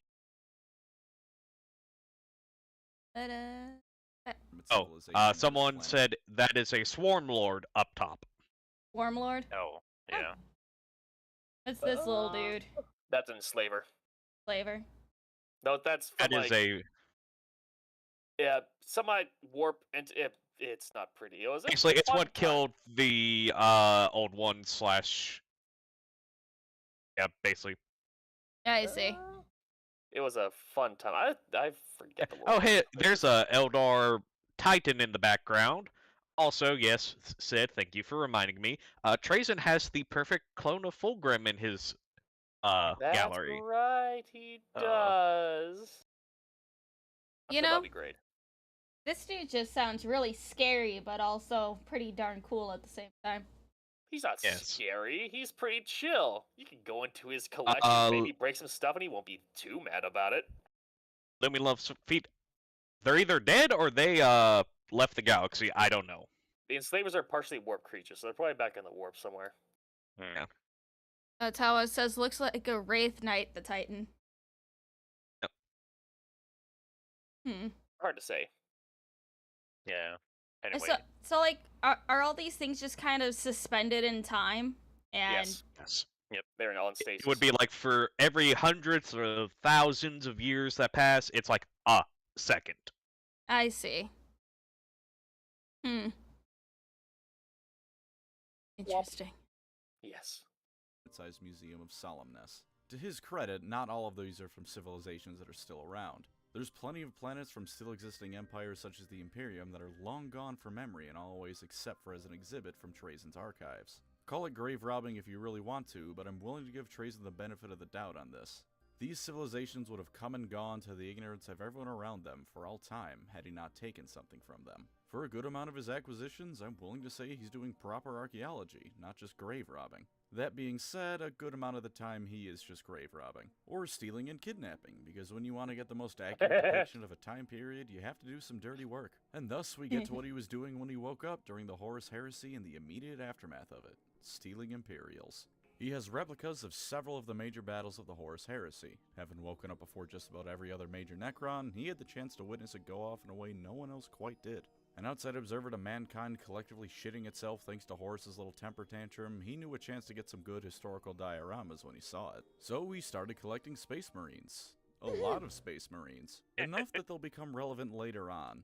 He collected more than just that, of course, like Custodians and Thunder Warriors. Also, something I find absolutely amazing is that Trazen said he found the Imperium to be rather boring. It was all Emperor this, Emperor that. Great scene. Maybe this isn't the best way to word it, but it felt like someone at GW actually understood that perhaps the Imperium isn't the only thing about the setting worth giving a damn about. Of course, immediately after this, Trazen thinks to himself about how the Horus Heresy was just amazing and full of drama and the coolest thing ever, so it wasn't the perfect scene, but at least GW managed to hold themselves back from stroking themselves. Okay, I can't. I'm just looking at the Space Marines here. I just can't. This guy just looks like he's wearing a beanie. He just looks like a skater dude in a fucking armor. Yeah, some of the cover art was a thing. Well, it was hard, I guess. It was art. I mean everything art else is art, besides those faces. but he just looks like a skater dude that's just like, bro, I just found this armor. Luna Wolves. Yeah, it's the Lunar Wolves. It's the original Naughty Boys. I see. It's a skull cap. You wear it under helmets. It looks like a beanie. Louis just doesn't know proper hoodwear for wearing helmets. Nope. Nope. Where's my chain sword, bruh? Oh, man. I just want to see a bunch of Space Marines, but they're all just high off their rockers. Oh, maybe. That would be the furries. That would be the furries. It'd be the furries. Yeah. Yep. Space Wolves, right? They put poison in their fucking drink so they can get drunk. Oh yeah, I remember that. Themselves off to completion. Or it was just too late to remove the line and they shot the guy who called the Imperium boring in an official 40k book. Could be either, really. Oh, and he also claims that he knew Gilliman and was friends with him. He told Cato Sicarius this to his face. Now, this is Trazen. He could be lying, or he could be stretching the truth. Or he could be telling the complete truth to a Space Marine who would naturally assume he's full of it. Until him and G-Man interact in modern 40k, we probably won't ever know. Probably after Trazen realizes an awake demigod is a lot more interesting an exhibit than a sleeping one, and goes to acquire more museum pieces, as it were. One of the most interesting things he tried to find was this artifact called the Astrarium Mysterios. What exactly it is I won't say, so you can find it out in the Infinite and the Divine for yourself, but he raids an Eldar Maiden world to get at it. The Exodites naturally do not approve of this, but the Exodites exist to lose so other factions can do cool stuff. Who are these dudes? Okay, on the picture, those Wood are Elves. fucking Wood Elves from Warhammer Fantasy. Yeah, but like But what are unrelated. Exodites? Hippies. are Hippies? they're hippie Eldar that ride dinosaurs. Okay, but that sounds kind of cool. But they're just there to be fodder for people to do other cool things. Basically. Oh, sounds like such I'm a pretty waste. Sure... Look, it's Pankish no work. He's a huge Eldar sim, so he probably has a video on them. He sims for the 0.9 fears. Oh, he loves elves. So he's kind of gay. And he hates the mer. I'll give him that. Yes, he hates the high elves from. Oh, he just hates elves from Elder Scrolls. Period. No, he just hates the high elves. He said anyway. Doesn't matter. Yeah, it doesn't matter. And that's pretty much what happens. They at least managed to take out a decent portion of the force he brought with him, so they didn't just get wiped en masse like with Eldritch Omens. Or maybe I'm just not as bitter this time because it was another Xeno faction wiping the Exodites out rather than Chaos or the Imperium. This plays into the long-standing feud he has with Orican, who also very much wanted the Astrarium. This wasn't the cause of it though. They've been arguing since before they were metal men, and now that they are, all it means is that when they get angry, they can dent the floorboards around them by accident when they go at it. Trajan didn't quite grasp the full extent of what the Astrarium was after Orican stole it, at least not initially. Even throughout the first few chapters of The Infinite and the Divine, as he learns more about it, he assumed he was dealing with a replica of the real thing, though given how rabidly Orican pursued it, he caught on pretty quickly it was the real deal. What follows is essentially an entire book about an old married couple bickering back and forth amongst each other, only the married couple is a pair of Necron lords who could each level a star system in their own unique ways. Without too much spoiling, this book shows just how damn clever Trajan is. Orican, for those who don't know, is a master time traveler, and this is relevant for two examples of Trajan's brilliance. For one, upon learning that Orican was time traveling, he immediately took steps to counteract the problem. He listened to one of his underlings' advice on how to counteract the issue, and proceeded to take care of things in a way that was most fitting for Trajan. Which is to say, he stole from the horde of another dynasty whose members were still entirely asleep. Hey, I said sometimes he's not just robbing people. Memes are born for a reason, and in Trajan's case, the meme about him being a dirty thief is a lot more representative of himself as a character than the Krieg shovel meme. But the other way that Trajan shows his brilliance is that even before he was able to counteract Orican directly, he kept outwitting him even as he traveled back in time. The incident where all this happens was when Trajan and Orican were put on trial by a Necron council. They were a sort of interim government that existed before the Necrons would fully awake 10,000 years from then, designed to keep the peace between those who had awoken early for one reason or another, and generally make sure the Necrons weren't all killing each other for stupid blood feud reasons. Necrons being perhaps the most infighting-prone faction in 40k short of the Orcs and Chaos, this council is not without merit. Orican was trying to frame Trajan as being the one completely at fault, and despite being able to not only completely redo the conversation, but also go back far enough to have a different Necron noble oversee proceedings each time, he couldn't get Trajan to take the blame. In case the meaning of that went over your head, let me rephrase it just a bit. Despite having the power of infinite do-overs and the ability to basically pick whoever he wanted to be his judge, Orican could not outwit Trajan here. So yeah, he's a smart guy, both in his ability to admit when he isn't up to snuff yet, and in just general cleverness. After that, the book follows Trajan and Orican as they attempt to outwit each other and claim the Astrarium and the secrets it leads to which I will spoil little of. We do get to see Trajan frequently pull off the slyest trick up his sleeve, however, which is his body hopping ability. Trajan can very conveniently decide that a given Necron... He can body hop. Well, actually, he kind of does. Yes. And because Yes. you know, robots. Robots. And they all kind of share not necessarily a hive mind, but same. Well, I just love how you went like, hold on, that's bullshit too. Actually, no, wait, that makes sense. No, I'm thinking out loud. Yeah, no, I was just saying it was funny. It's like they're not necessarily a hive mind, but they function under the same because Network. They're all yeah. connected. Because you guys Yeah. said that they Thank have you, a chips line and fan for the shit. word. Yes. Yeah. So it makes sense. Just imagine if somehow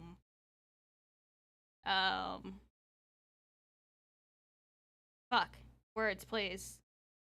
Imagine somehow Skaven got into 40k and Skaven like higher up was able to body hop from Skaven to Skaven. I mean, technically they're a Skaven. They just don't look like Skaven. These are Robo Skaven without the tails and the cuteness. No, they're a literal like Skaven-esque faction in 40k. Arch has Yeah. a video on them. the It's true. Strixie, I think it's called. Yeah, they're called the Strixies. Trixies. Okay, I seen that Arch made a video on a of on a very specific Skaven a couple weeks Quick ago. head Quick taker. Head Taker. Yeah, He was funny as shit. man. It's like, why are Skavens just so like gross and like with how they conduct themselves, but they're so cute at the same time. I don't know. I think it might just be a you problem, Lumi. No normal person would think the Skaven are cute. The way that they're drawn sometimes are cute. Maybe. And plus rats are just cute in general. This is true. But Alright. these are not normal rats. Yeah, they speak. Squeak. Speak. Is actually himself, taking over them and turning them into a new body for himself. He can do it to all sorts of different Necron types as well. Off the top of my head, I don't believe he ever did it to a basic Necron warrior, but that could very well just be because he didn't want to stoop that low. He's still a Necron lord after all, the pinnacle of arrogance in this setting short of Prince Uriel. His mastery of the living metal that makes Necrons up also lets him smile and wink, funnily enough. Not really important, just a cool character trait he has. Undoubtedly lets him be the perfect little goblin whenever he wants to be one. For all the interesting stuff about the guy though, he isn't exactly the most plot-relevant character for a large portion of 40k history. He wasn't intervening in the War of the Beast like with Eldrad, for instance. He did fuck around with Cato Sicarius a bit, and he did threaten Orkand with the Catan Shard, which understandably scared the hell out of him, but he wasn't a driving force or a major player in many narrative events for about 10,000 years. He was still busy, of course. His galleries only ever grew throughout all this time. He just wasn't making a point of involving himself in the biggest of battles for the fate of the universe and whatnot. Galaxy's a dangerous place after all, and if he dies, he's dead being a Necron. No soul to resurrect or possibly achieve demon princehood. That's why when he does go out, he's such a big fan of the body takeover trick of his. Even if you managed to kill him, you really didn't. There's also just plain and simple no way to corner down the real Trazyn, as it were, because he's got such mastery over living metal that he warps the Necron body he inhabits to become like his. He still looks like Trazyn no matter what body he takes over, as long as he has a couple of minutes to reforge it to his liking. He also did try and take the Spear of Vulcan from the Salamanders once, but it failed when he was given its spearhead first. It didn't kill him, of course, but he decided it wasn't worth pissing off the Salamanders anytime soon. Wait a couple of thousand years for them to all die out first, maybe. He's got the time to spare. He did make friends with one Inquisitor Valeria, however, becoming pen pals with her. Isn't that nice? It started when she briefly had a stay. Pen pals. Yes. Man, I miss the concept of pen pals when we were kids. You guys remember pen pals? Do you guys do I that think in I school? remember I having did. one of those. Oh, I it's didn't fun. have one, but I knew about the concept. Oh, we did that in school. Like, it was, our school partnered with another school, I think somewhere else, I don't know where. But each of us got a pen pal that we got to write. It was fun. But now pen pals are just basically, like, the charm of it is now completely gone because of the internet. The internet ruined another Yeah. good thing. Yeah. Thanks, internet. Thanks, internet. Boo. In his galleries, Ooh. not as an exhibit, but as a visitor. She sent an invading army of a bunch of Katakan units, and he responded by sending her a letter thanking her for sending so many of them that he not only had enough to fill up an exhibit about a war they once took part in, but replaced some of the lesser specimens with the troops she sent. He thanked her for such generosity as to send so many regiments worth of museum display, and even gave her a gift alongside the letter, a Tesseract Labyrinth. She was trapped inside, but he assured her it was a novelty to people like him and herself, assuming she was smart enough to get out. She was, and they had about the closest thing an Inquisitor can get to having a friendship with a foul Xeno. She's later executed for the crime of consorting with foul Xenos, unless I'm misremembering what I read, but hey, it was probably cool while it lasted. You can't really blame Trazyn for that one either, that's just the Imperium being the Imperium. But come the 41st Millennium's end, or the beginning of the 42nd, because the actual proper date in 40k doesn't mean anything, Trazyn decided he was going to get involved. No longer on the sidelines, this man. He was instead going to mostly still remain on the sidelines, but this time start throwing things from his collection at the things that were bothering him.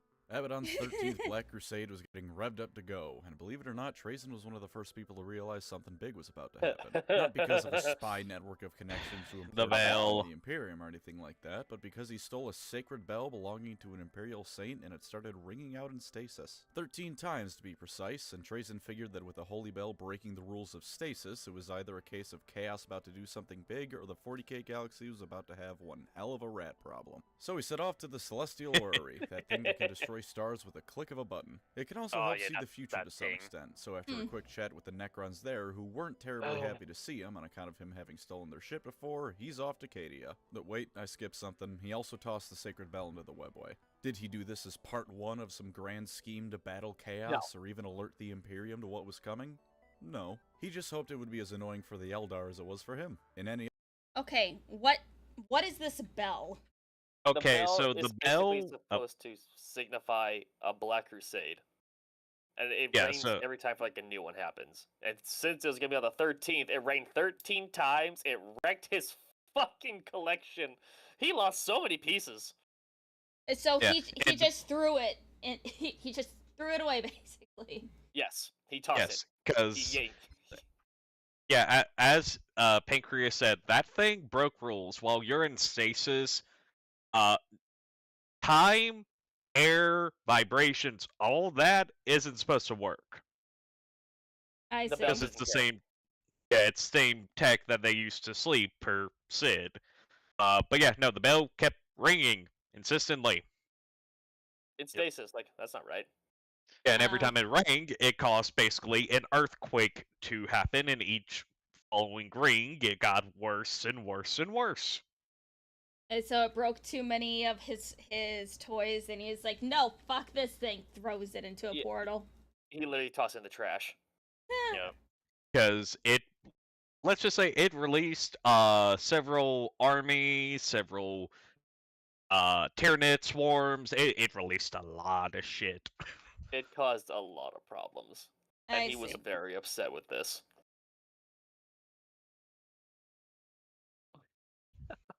The other scenario, I'd complain that GW is once again screwing the Eldar over for no reason, but that's just funny. Reminds me of Left 4 Dead when you see a car that says, "Do not shoot this, it'll alert the Horde," and then I immediately shot it. Yeah, I was that asshole. Anyways, Cadia. He goes there, and Belisarius Call is busy trying to figure out the Necron pylon system that's located on the planet. Call is racist, then Trazen gives him some tips, and then he just starts letting loose with random shit in his collection. If you think that feels oddly generous in action for a chronic hoarder, consider that Trazen both perhaps wanted to play the hero for once, and the fall of Cadia was a great chance to collect all sorts of different pieces to replace him. One of those things he released was a company of Horus Heresy-era Ultramarines. Remember I said he collected enough of them that it become relevant? Well, here's the relevancy. Give some credence to Trazen actually knowing Gilliman. Granted, I doubt they're really the best of friends if Trazen stole some of his kids, but if nothing else, there's actual solid evidence he's at least aware of Trazen. Of course, we know how Cadia goes. Necron pylons are activated, thank you Trazen. The day is almost won and the Eye of Terror shut, and then Abaddon throws a hissy fit followed by more literally throwing a Blackstone fortress into the planet. RIP. Trazen promptly leaves after kidnapping Creed for his gallery, and then starts probing his pet Catan shard for questions. Questions about how to safely enter the Eye of Terror and Great Rift. One gets the feeling he's attempting to steal the mother of all museum exhibits for himself. Although for all I know, he could just be planning to raid Crone Worlds for soul stones like the Eldar do so he can barter with them for more stuff. Never really know with Trazen. His overarching goal of find more historical artifacts may be clear, but the devil's in the details, you know? Now with the basics of his lore largely out of the way, I want to talk about what he's like. Obviously, he's a bit of a kleptomaniac, but in many ways, he's actually quite the kind and introspective fellow. This, of course, comes with the qualifier that he's an asshole and has done pretty horrid stuff, but this is 40k, that's everyone. So, putting that aside, let's talk about how he's not too bad. For one, his interactions with Inquisitor Valeria. Trapping someone in a prison cube may not sound like the kindest thing, but keep in mind that she started at first by having an army invade his house. And if there's anyone who'd be able to reliably escape something like that in the Imperium, it'd be a member of the Ordo Xenos. Aside from that, him bothering to show up at Cadia at all shows he's willing to make nice with others. He worked with Call and released who knows how much of his collection onto the battlefield to try and make sure the Imperium won the day. Even taking Creed wasn't that bad, all things considered. Yeah, it's a bit fucked up, but Creed's other option was to die on Cadia and have his soul torn apart by demons. Compared to that, Trazen's museum is a kindness. And in fact, there's some evidence that the people in Trazen's museum aren't aware of time passing, so it's not like they're just being tortured for all eternity. The hammer and bolter short about him and Solemness shows that the Dark Elder and Chaos Marines inside the little dimensional pocket he trapped them in aren't aware of loops.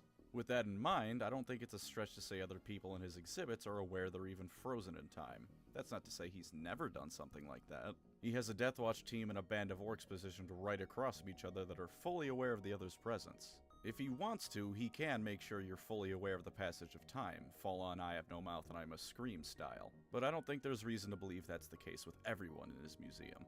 He's also a genuine historian. He doesn't just collect stuff. It's so he can choose to torment the people in stasis. Yup. Yeah, but he got no reason to do so. So You know, in case he's feeling bitter. So, like, okay, are they just like standing there in stasis, or are they in little cubes, or is it just up to the? Oh, you see, they're in cubes, standing in stasis. Yes. It's probably He more up loves to recreating whoever battles. writes it. His whole Okay. thing is basically he treats them all like mannequins that he arranges to his liking. yeah, Yes. Enough to have it, he is serious about preserving and cataloging galactic history.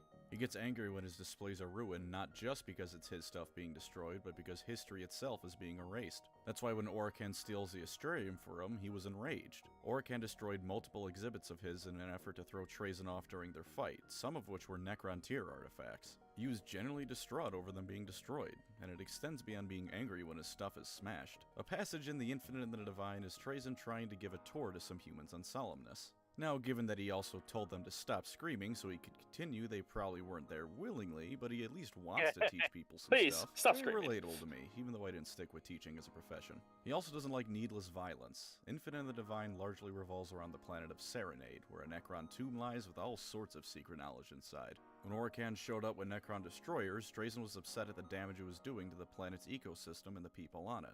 It goes from Eldar, Maiden World to Imperial Colony throughout the course of the book, and Trazyn never once wanted to destroy anything on it to get what he wanted. Well, except from Orican, he wanted to destroy Orican, but nothing native to the planet is what I meant. Even if you view it as cynically as possible and view his wanting to limit collateral damage as him just wanting to preserve history so he can steal it later, that's still far more than most characters in this setting would do. He's also introspective in a very depressing way. He's fully aware that when the Necron tier became Necrons, they lost something, the soul. And he laments that no longer can the Necrons do things like truly appreciate music or create new art. That's part of why he's so dedicated to preserving history. It's both out of a genuine desire to preserve what's come and gone, as well as his way of coping with what's been lost. Speaking of his history museum, I was originally going to cap the video off with a list of stuff Trazyn stole for his exhibits, but to be honest, I think that'd just be a waste of time. If you really want to know, it's not hard to look it up. Just use the Warhammer Wiki or 1d4chan for the highlights. I'll tell you my personal favorite thing in there, though. A Tyranid swarm of quite humorous extent. You want to know what he did with it? Unleashed on the Phalanx to disable it. Sure, this is non-canon and only happens in Battlefleet Gothic's 2 Necron campaign, but I just love the mental imagery of that. What the hell constitutes a Tyranid swarm of quite humorous extent? That's an exact quote, by the way. Is it an entire hive fleet? Because he captured one of those once, it's not out of the question. Alternatively, is it just like 5 of them and he was forcing the Phalanx to play Alien Isolation in real life? Whatever the case, it worked and it was funny. Let's see if he's any good on tabletop. For lore positives, Trazyn gives you the chance to fight for something a bit different by 40k standards. Usually it's for the glory of the Emperor / the Dark Gods, or for survival, or for any number of grand reasons. Trazyn, meanwhile, just wants to burglarize your house. Perhaps not the grandest motivation by comparison, but history is important, and it's a breath of fresh air as far as I'm concerned. He's also one of the more morally good Necron characters, so if that means anything to you, then he's a good choice to field as well. He's also just a silly little guy, so if you want to imagine your army... He's He's just a Fred. silly- Just a silly little guy. Oh, I love it. He just wants to collect his toys. yes. To be fair, you can get that motive with the Mechanicus, too. You know what? Fair. Oh, hello! Thank you for the raid over on the Twitch side. Jesus Christ! 2 raids over on the Twitch side. Hello, thank you! How are you doing, Moonwall? And hello, Hex. How are you doing today? What were you guys doing? What were you playing or what were you yapping about? Right now, we are learning about Necrons and how Trazyn really likes to break into your house and put things on display. Yes. Sometimes even you. Oh, you Well, guys you were wanna playing play- Total Warhammer 3? Nice. Oh. I still need to eventually, actually play more Warhammer games. I know, next on the list at some point, probably within the next 3 months or so, I'm gonna be doing Rogue Trader. Yay! Who knows? At some point. At some point. Oh boy, we'll never see it. Hey, I have too many things to play, and more things keep coming out. I'm gonna be replaying Stellar Blade again when it comes out on PC because I already beat it on PS5. I have the Lies of P DLC coming out this summer. I also have Dune Awakening when that comes out because Archley wants to play that. Got a lot of stuff. And then I have lots of anime that I need to watch too because My Dress Up Darling Season 2 comes out in July. I'm so excited. Oh. I need to actually watch that one. Oh, it's so good. It's so sweet. Rogue Trader has too much reading. It's good though. I love reading though. Yes, that is a good game. You're upset by reading in a fucking tabletop RPG game, essentially. Well, just dedicate 2 to 4 weeks to catch up on all of your video games. It would take me a lot longer than 2 to 4 weeks unless I'm doing like 24-hour streams, only playing for 2 to 3 weeks. Well, that's just not the right mindset. You'd have the grind set. Keep in mind, guys, be nice and spread the good word of feet to Lumi. She said, "No, I'm not. Shut up." Considering that you don't skip cutscenes, you'll be fine. Laughing at the enemies all day long, make sure to grab them. Sure, the average Necron warrior won't be laughing, but the leadership will be. For tabletop positives, he's actually surprisingly solid in melee for a historian. His empathic obliterator deals D3 wounds, and with a 2+ to hit and AP -1, he's at the very least going to be causing some damage. But if you kill a character with it, all enemy units within 6 inches of him take D3 mortal wounds. If you're fighting against a horde army and the enemy messes up their positioning, Trajan's going to make him regret it. He's also pretty tanky, with a 3-up save, 4-up invulnerable save, and 6 wounds. Not the tanky. You know, these are funny words I don't understand. Translate. These are not the actual rules of this model anymore. Well, you see, this video was made a while ago, so. Yep. So it was made a year ago. Yeah, no, yeah. Don't do that anymore. I'm checking his rule right now, and all of this is gone essentially. Now he's just doing the funny things where you can basically kill something in another unit and just teleport there. And he got another ability where he can basically save an objective, so you don't have to have like a unit always there. That's it. So would you say he's better now or worse? I never played him. Like I look at him, it's like 75 points to just maybe control a point that I don't need a unit there. And it sounds like he was a pretty good combat unit before, so it sounds like he was nerfed. Yep, he doesn't have. He lose the AP, he lose the ability, he lose everything essentially. The only thing he got is teleporting. If anything, I like his mini. It looks neat. Yeah, he looks like he's ready to steal shit. Oh, there's better models in the Necron, I think. You know what? Fair. What could actually kill Trajan? If people can find his actual body. I guess. If you can like do that at that point. Legion, his entire army, because like he can only transfer his own minions, like his own dude that from his dynasty. You'd have to kill everybody. So you have to like basically destroy everything from, and also we don't even know like if there's a range to it. So if he got just a little guy somewhere else in the galaxy, can he like transfer himself in this guy? I don't know. All right. Well, I'm gonna skip over the tabletop math because I don't understand it. So I'll just go to his conclusion and then see the next video. Yep. W resin, which means it probably sucks and you'll accidentally clip half the model off trying to remove it from the sprue. Then there's Trajan the Infinite. I really like the guy. He's got some deep introspective moments and motivations, as well as the surface level funny meme stuff. The perfect kind of character, in my opinion. When a character is all deep, tragic thought about the setting and just general grimdark angst, they're boring. When they're just surface level meme fodder, they're annoying. Trazen has both, and as a consequence is one of the most well-rounded characters in the setting. Certainly more interesting than a good chunk of the Primarchs. Thank you as always to my wonderful channel members. You are the unguarded valuables cabinet to my Trazen the Infinite, giving me what I need. Some of these names! Jewish Dictionary. Spork. Autismus. Daddy Brimley. Good lord. There's a dude named Dan. That's funny. I love some of these names. Captain Tic Tac. Some dude named Barry.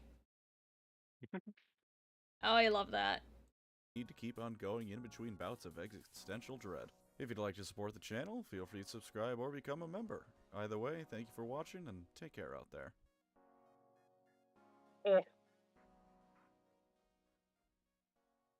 I think Tarkov sucks. No, I haven't played it, I just wanted to get that out there, let you all know where I stand on the matter of games I barely know anything about. Well, Okay, Tarkov sucks, everybody, according to this Thank you, guy. Pancreas. Oh, that's funny. I liked his video. He makes good videos about this.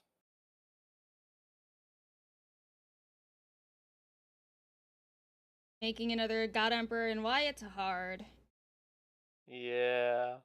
He also does Halo lore too, which those are really good videos. I will have to watch some of these at some point.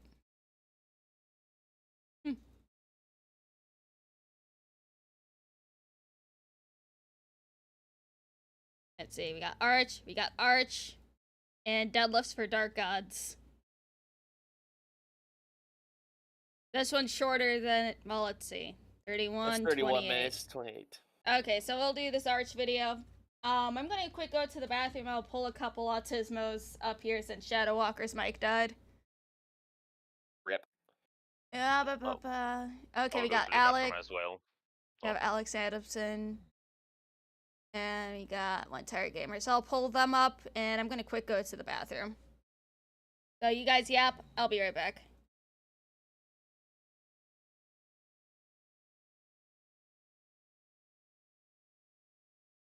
Oh my lord.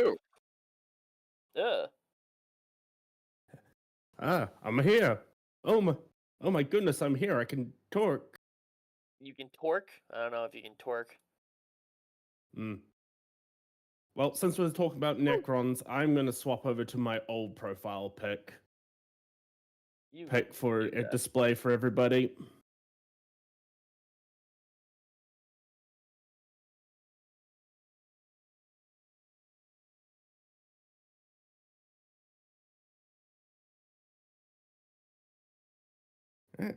So, chat.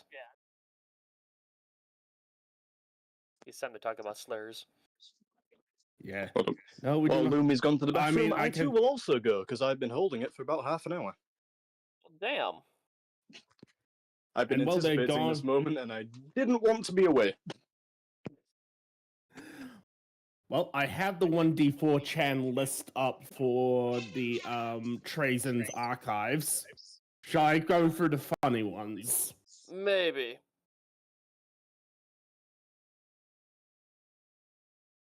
I mean, he has a matching pair of Angry Marines power feet.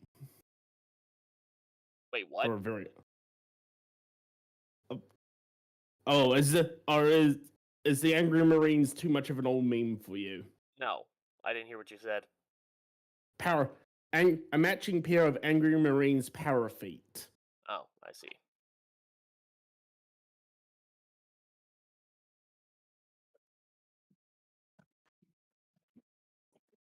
Oh, goodness gravy.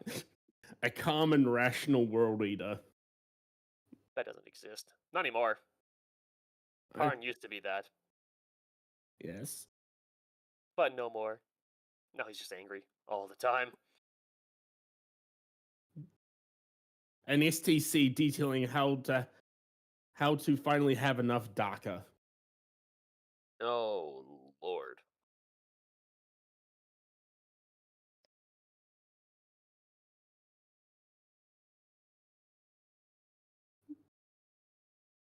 I don't know, Oh, Alex. Are we running through the 1d4 chan for fucking Trazen?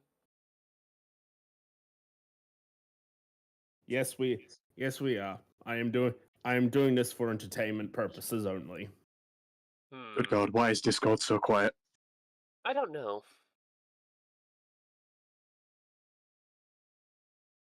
Ah, because my phone's volume was down. That would explain it. Quick, someone say something. Hi. Hi, hello. Yep. That's a lot louder. I'm gonna eat your soul. Okay. How'd you even get in here anyway? I think some fish let me in. Through the vent. Oh. Ghost, you little bastard, you snuck in here somehow. Bleh. You laughing, but I don't know how you did it. Here's the thing. Actually, Whenever there is the shadows, you know what? there's Never always mind. an entry for me. Never mind. I Remember. know exactly how you did it. Exactly, remember.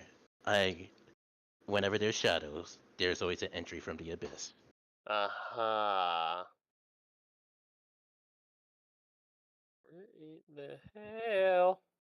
Ah, I see. Well, I didn't just notice Shadow. I just didn't want to interrupt the fucking history lesson, damn you.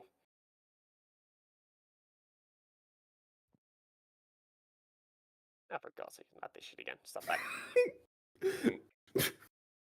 We also need to talk about the Necron table, like in Destroy Anything, at some point. The Celestial Orrery, which is should we? So when do we introduce LumLum to the ideas and concepts of Matt Ward? We don't. Not here. Oh no. Never. Never. It's like this is the Necron thing, where we introduce LumLum to Matt Ward. Because Matt Ward did do the rewrite for the Necron lore. I see. Well, we're not going to get to the depths of that then. We could expose her to Aaron Dembski-Bowden. That man is good when he writes chaos, at the very least. No shit. I mean, we definitely need to introduce her to the Night Lord's Omnibus. That's a definite. Well, then we have to get her to read that during book club day. Hold on.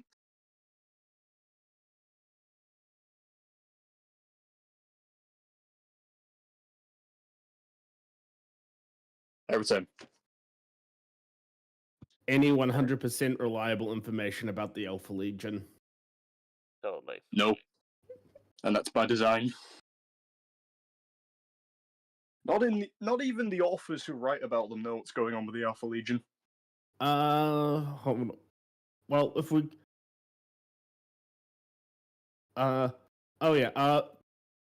books to read for the from about the Necrons. Twice Dead King Rain. Not so much its sequel. No, Ruin is the good one. Rain is the one that's basically a redo of the getaway, the rebels escaping from Last Jedi. Ew. Yeah, and of course, Infinite the Divine is one of the best books ever put out from Black Library. I'm gonna be real, I have never read any books about the Necrons, because honestly, I find them to be tongue twist. I find them to be one of the most boring factions. Oh. What, don't you like don't you like the million-year-old undead robot skeletons? No.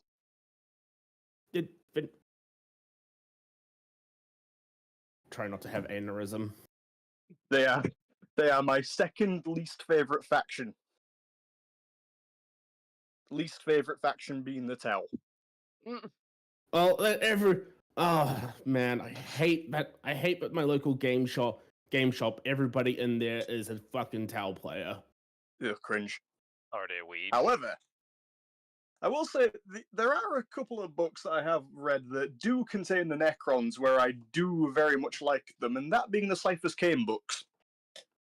Oh, yeah. Because, okay, whenever the Necrons appear in the Cyphers Cain books, they are fucking nightmare fuel. They literally pop up twice. Exactly. And Actually, no, I feel like 3 times. Are you guys having fun? Maybe. More or less. Yes, we are, LumLum. Actually, yeah, now that you're here, LumLum, you need to read the Cypher's Kane books. I do have the book now, so I do plan on reading it in my free time. Which but books, woman, there are many. Books. I have an entire Google Drive of like everything. So I will get to it. Which ones they are. Good. And yes, the Necrons do appear in them, and they are terrifying every single time they pop up. Nice. You say like it's a lot. Talking about terrifying, we're gonna talk about the Blade one. Oh, yes. Oh, yes. I do like those guys. You know, just because it says flayed, I'm already quite interested. Let's get started then, and we'll listen to. I guess we'll listen to Arch. I already hear him too much. Okay. That's just.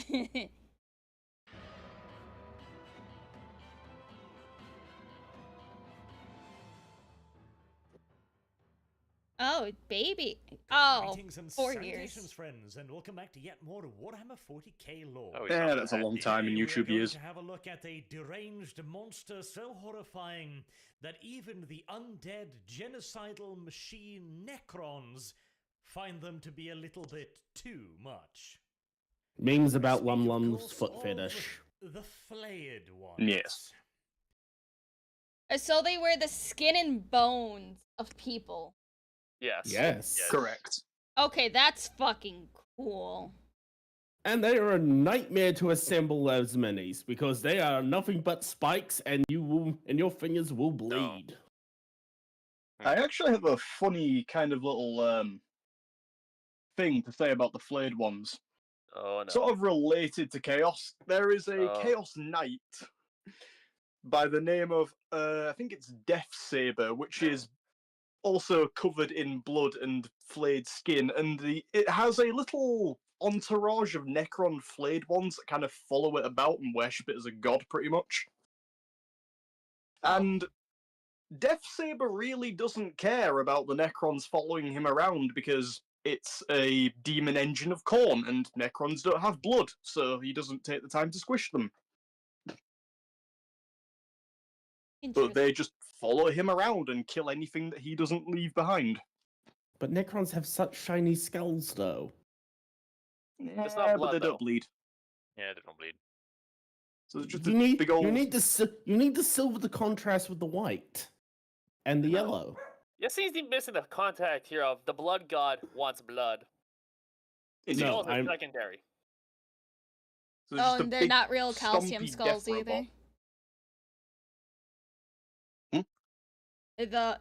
I guess they don't have real calcium skulls. So no blood, no skulls. Yeah. Nah, more metallic. It's too metal. Not organic enough. I think Khorne views Necron skulls as more of a paperweight than anything else, not really a trophy. You know what? I believe that. This looks cool. I can't wait to learn. They are very cool. As the art undoubtedly already demonstrates, these are grisly creatures. Hell, even by 40k standards. Now, the 41st millennium is one of many monsters, and chaos, when done its full justice in, say, for example, the Demon Kolaba in the Ultramarine series, oh my. That will give any horror movie a run for its money. But usually, Not really. the I've read terror that book. aspects It's of kind of tame, to 40K be honest. are quite downplayed. And that is not too surprising. It is, after all, somewhat difficult. Also, don't forget, with Art saying, "Oh, it would give any horror movie its run for its money," that this man is probably currently squeaking at the game White Knuckle as he's just collapsed. This is true. I am looking forward to his Alien Isolation streams. It's going to be absolutely fucking delicious because he is going to scream like a girl. Correct. Oh, it's going to be Oh, great. by the way, Lumi, as someone who shares your proclivities when it comes to gore, the Demon Kolaba is way hyped up. Yeah. Trust me. It's there's a lot of hype to it, and once you finally learn about the Demon Collabor, you will be very disappointed. I mean, hey, that means when I learn about it, I can somehow make it worse. You could. I expected a whole lot worse when I read that book, but I was very much disappointed. I did post an 11-minute video on it in the Warhammer submissions. Dude, I can When you explain do it in 30 seconds. No, but I know, we'll do that I know, on but another we're doing day. Necrons. Not the topic. Let's continue. I got a tar to wrangle your tism. Aw. It wants to be free! These are the Europeans are the worst tartisms. You do not understand the allure for Skaven because they squeak in their rats. I don't know. You can grill Arch on his allure for Skavens and how he really wants the Skaven women. He really does. Just a silly little dude. Oh yeah, and I also did get a custom sea bunny done for Arch. I'm just waiting for my rat brick first. Then the exchange will happen. Because depending on what my rat brick looks like, will depend on what version of a sea. Because Tori did the art. And you know how Tori can do curse. Or she can do have one of each. Alright, let's continue. Difficult to truly find the dread in a situation when you're following around superhuman warriors like the Adeptus Astartes, or small armies of professional soldiers armed to the teeth in the Imperial Guard. Even the most hideous of night terrors, after all, have their malicious aura quite reduced by the light of 100 las rifles or the boom of a bolter. And yet, even so, there is something about the flayed ones that is still disturbing. The idea of this metallic undead skeleton, this soulless murder machine that has no true reason for what it's doing. It can't eat the flesh it tears apart. It can't feel the blood splatter its metallic hide. It doesn't do it for some religious purpose. They are all universally insane. They couldn't even understand the concept of, say, corn, even if you explained it to them, whilst having your flesh flayed from your very bones. And I think that is the reason why I still find them so disconcerting. Because just looking at them, you immediately know that they have no purpose for what they're doing. Again, they're undead robots. They have no digestive system. They can't eat the skin. They can't enjoy or savor the texture or the taste. They don't do it for any discernible reason, and yet they never stop doing it. To peel the skin from living creatures, to tear apart their meat and drench themselves in their blood and smear their gory gibbets across themselves is the only thing they exist for. That's some spooky shit right there. No, that's just fucking metal, Arch. Stop being a baby. I was about to say, it looks like they've got something in common with Lumi. It's like, okay, can you really see it as any different as like getting a fur jacket? It's just flesh instead.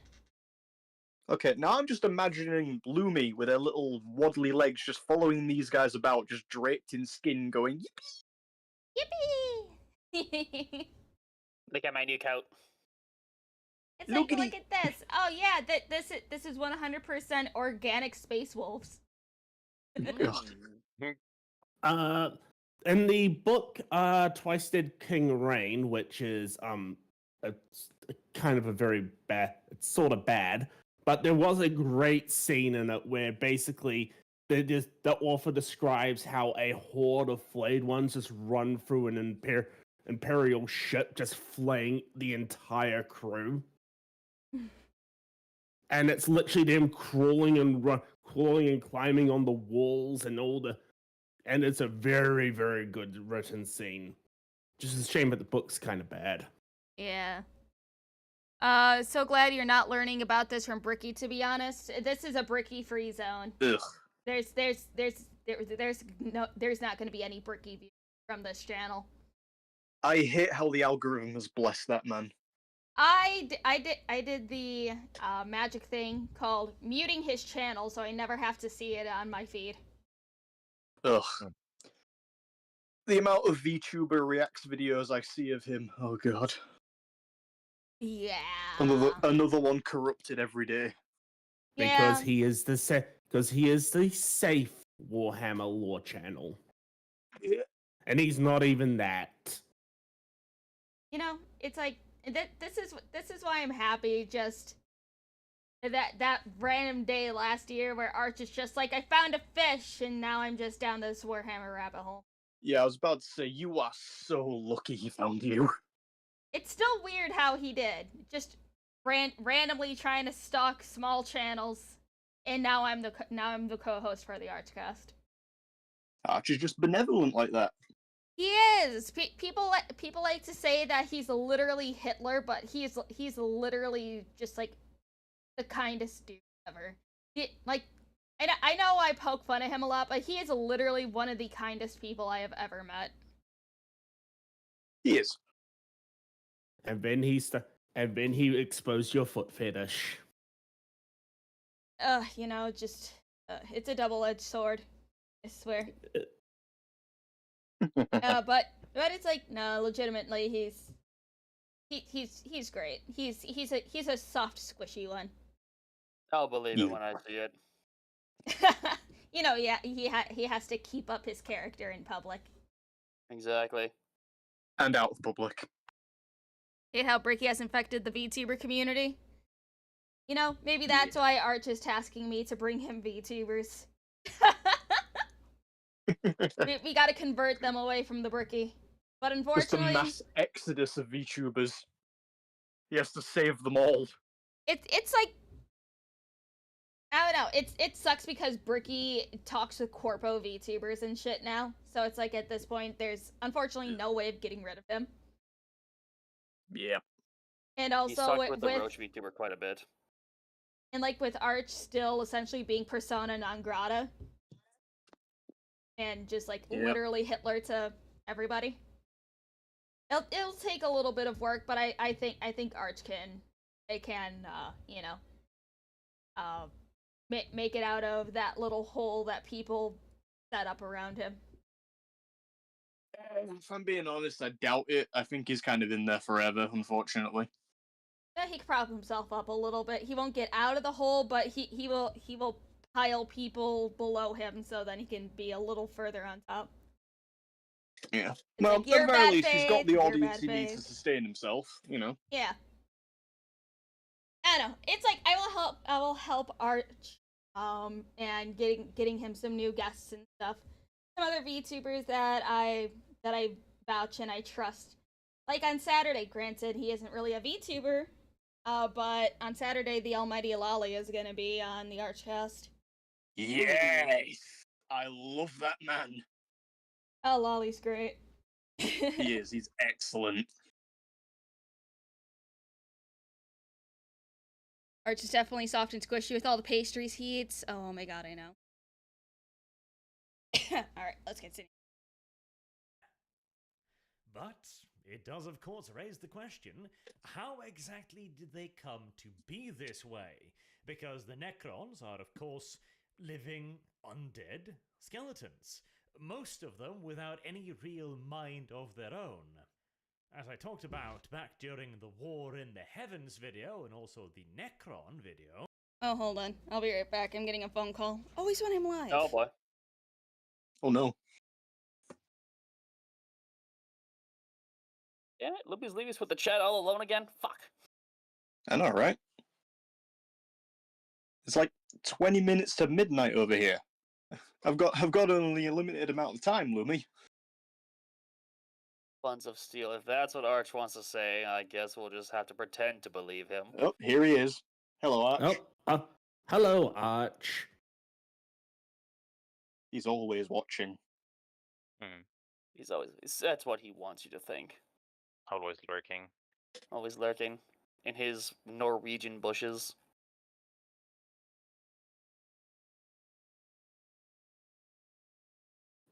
Yes, I was also another book I can discuss, which is Alright, Dead I'm Men back. Walk. Also, hello, Archly. I'm watching you watching me, and you shut up. I have buns of steel. Yeah, okay. It's okay. Just let him have his delusions, Lumi. It's fine. Yes. If it makes him feel better. Also, did you have fun with your white knuckle stream? I didn't know you ended this early. He probably quit because he got scared. Did you fall too many times, Arch? He fell many, many, many times. I watched. I see. And also, Arch, I will be sure to let Lolly know when he comes onto the Archcast that you called the Dragon Slayer the Buster Sword. Yeah. That's good. I wonder if a certain character really likes Berserk. I wonder. I really wonder.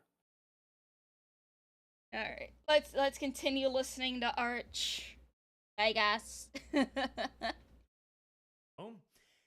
All Necrons were once living, breathing creatures, a race known as the Necron tier.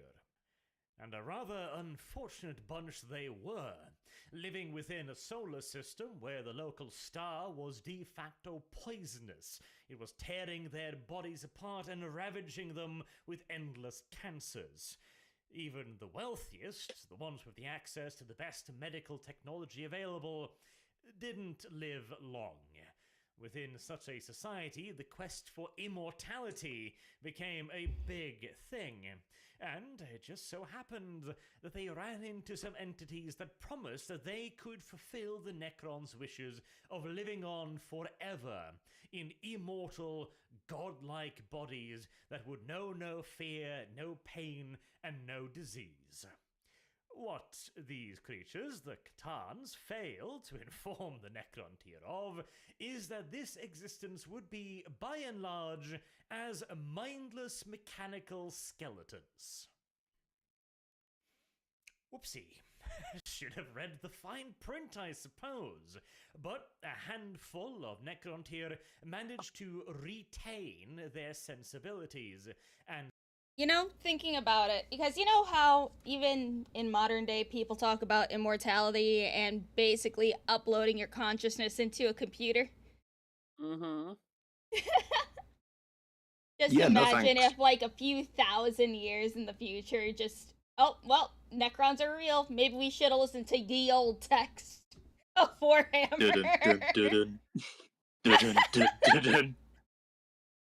Yeah, I don't know if Arch brings it up in this video, or he just goes for the old lore than the new lore. But yeah, basically, if you were a peasant in the Necron tier, when you went through biotransference, you basically turned into the soulless or automaton that has no personality. If you're low nobility up to high nobility, you actually kept your personality. Mm-hmm. Oh, Jesus. I'm just Which is the way it should be. The officer Yeah. class should be the only one who needs to think. Yeah, so every time you Necron warrior is destroyed, every time you're fighting a Necron warrior, yeah, that used to be just, that could have been just little Timmy who grew up in the slums. Oh, God. Oh, hello, Mechanicus. We're talking about Necrons. And Jesus Christ, Grega said, yeah, but Windows updates corrupts your file and now you're trans. Oh, that's kind of annoying. I've seen on a few places where, the more insane trans people are trying to, claim Necrons as, their thing because yep, sorry. Can we not go off? Sorry. My brain is sorry. My bad. I will shut up. It's okay. We didn't go too much on a tangent. It's still tangentially related, I suppose. But what one day probably we'll probably do just like a free roaming Warhammer Wednesday to see where the fuck we end up. Oh, somewhere unpleasant. Probably Night Lords if I have my way. Not if I have my way. I am Night Coconut, and I'm a Lords. Tomb Lord. I'm sure we Leave can all have our Coconut way with alone. Lumi. Wait, that sounded wrong. Peasants have no personality. Only people with status has that. Yeah. Right. They can afford the status chip. Alright. And started a de facto uprising against the Catans, and they even managed to defeat them.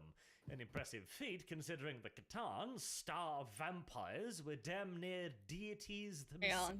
Got a question. You ever seen some of the crossover fanfics? Well, crossovers. Yeah, I think that needs elaboration. Or maybe it doesn't. Maybe I'll be horrified. Breed Coconut. No, leave Kibbs alone. Uh-oh. Poor Kibbs. This is why I'm starting to think skydiving off rooftops for sport is a good thing. I thought trans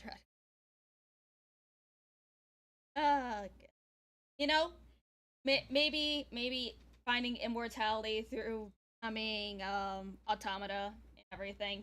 It's just like the next step after Rachel Dolezal. Instead of being trans race, it's gonna be straight transitioning into robot.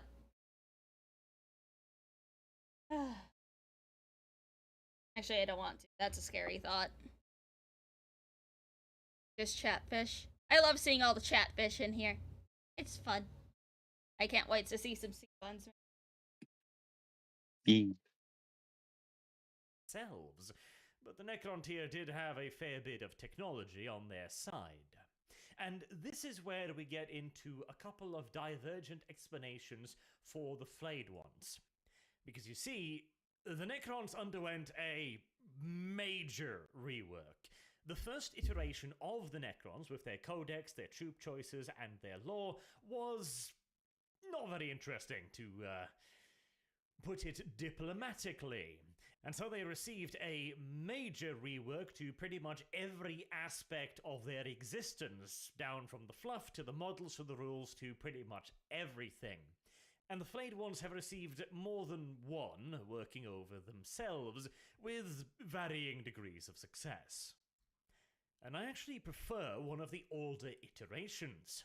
For you see, after the great war in the heavens between the Old Ones, the Catans, the Necron tier, and the various creations of the Old Ones, such as the Eldar and the Orcs, the Necron tier withdrew from the galactic stage, entering into a 65 million year long hibernation period, where they were all sealed within stasis caskets, so that for them it would feel like nothing more than a second before they were reawakened.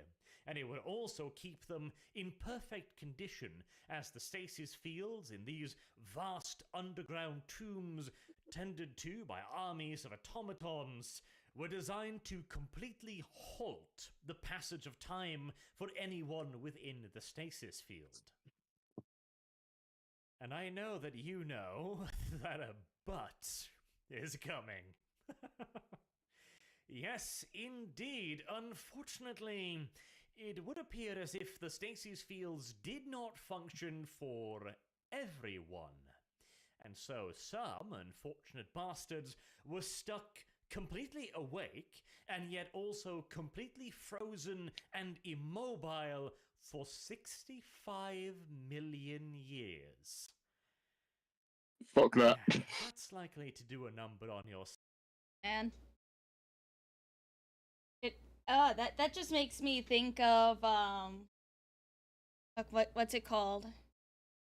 When you're put under anesthesia, but you're still awake and you can feel everything. Yep.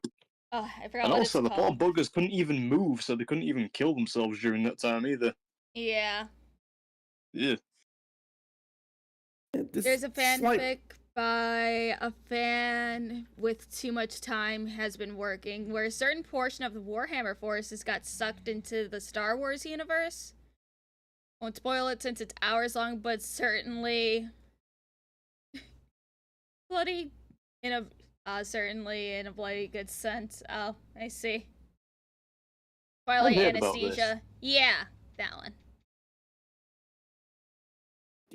I just find there's a slight problem with the old lore explanation with the Necron flayed ones, because basically, if you go off the writing that all the personality was taken away from the Necrons when they went through biotransference, that So means how would they be able to go insane? Yes, that is kind of my problem. Like they'd just sit there the whole time, not really thinking anything, wouldn't they? Yeah. So and also, but if you also then then they still had the nobility, then that means that so the Necron flayed ones are all just the nobility. Then why can a Necron flayed one become from a regular warrior? So the whole as they're gonna get Archer's gonna get into it for the second explanation actually does make more sense.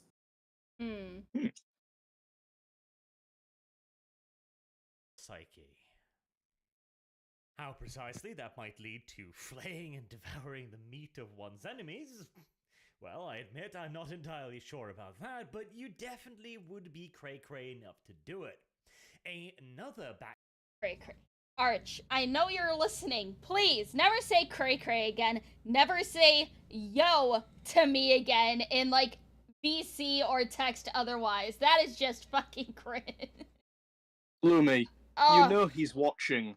You know you've just revealed another weakness to him now. No. You shouldn't have said anything.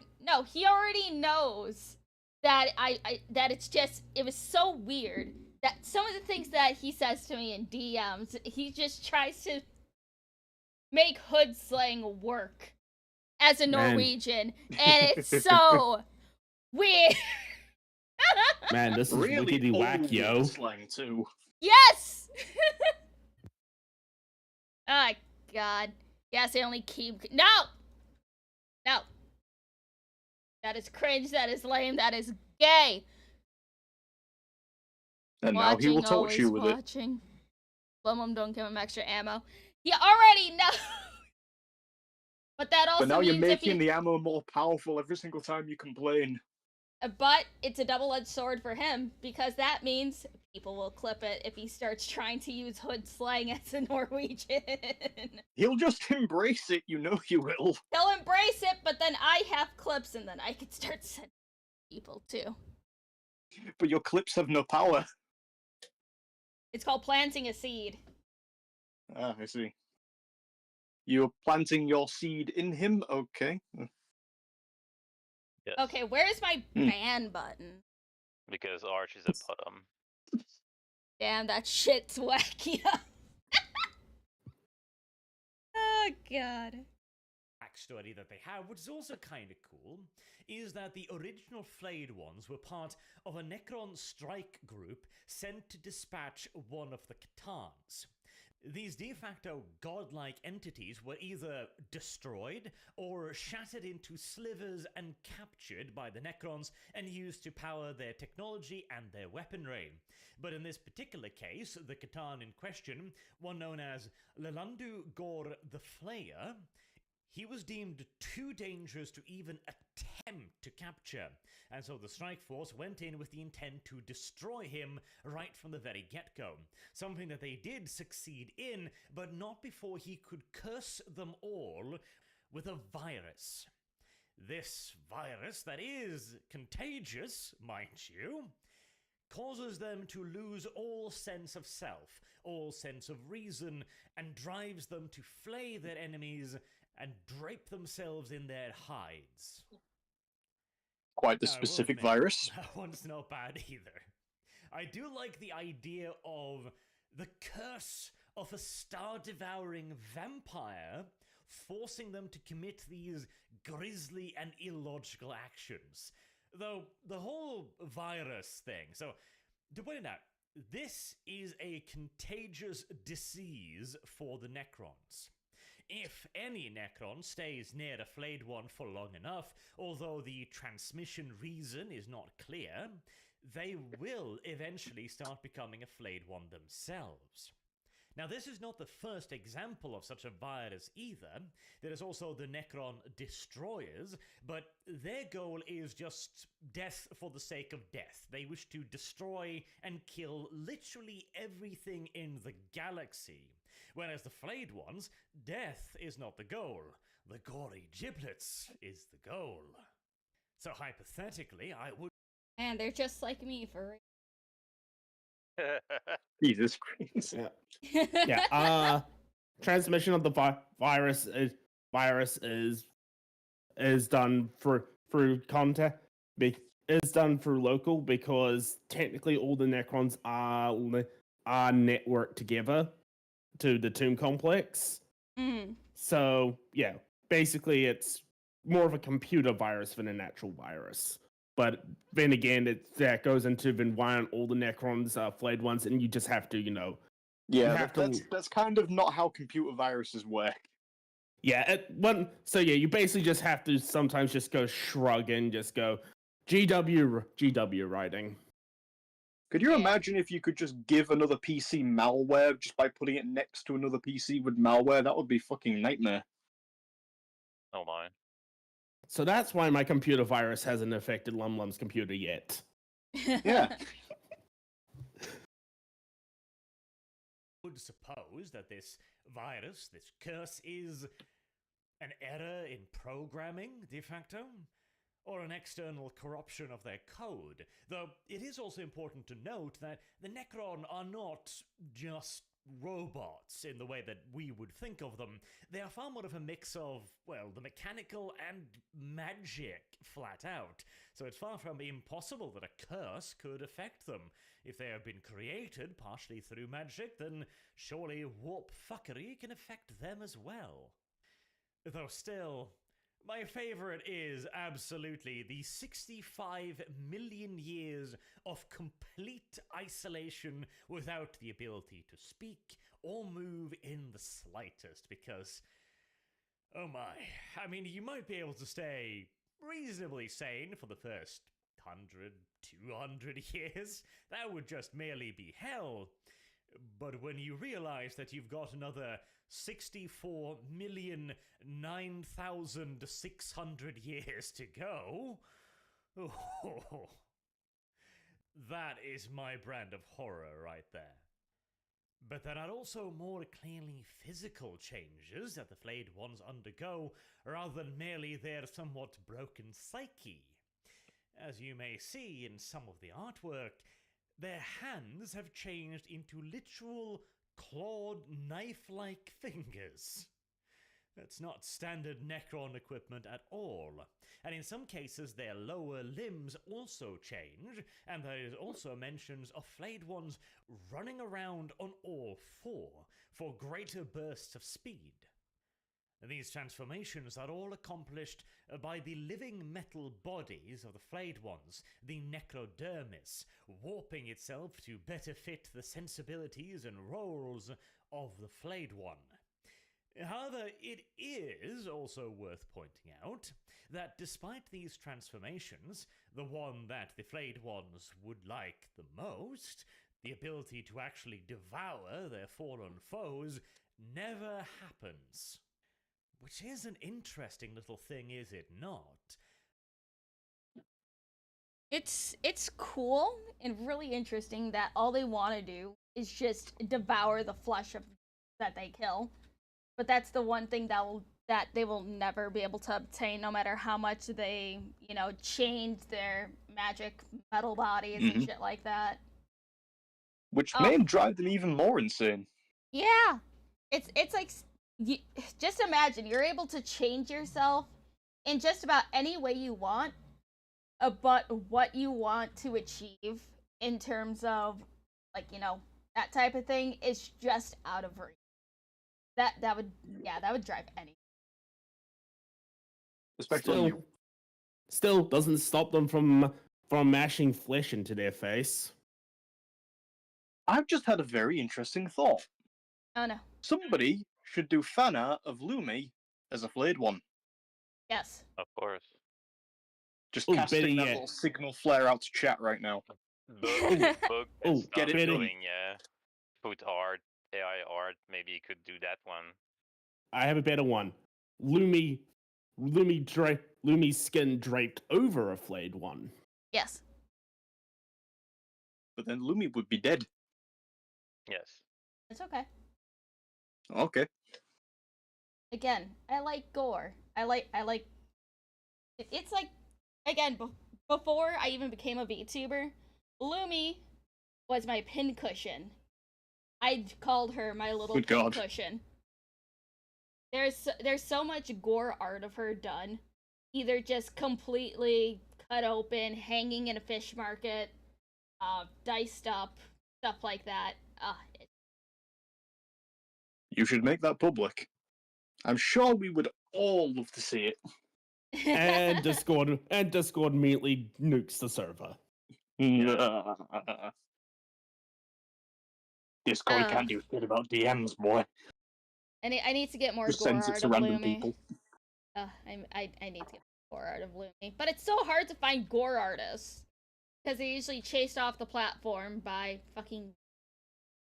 Usually, most of them are hentai artists, unfortunately, as well.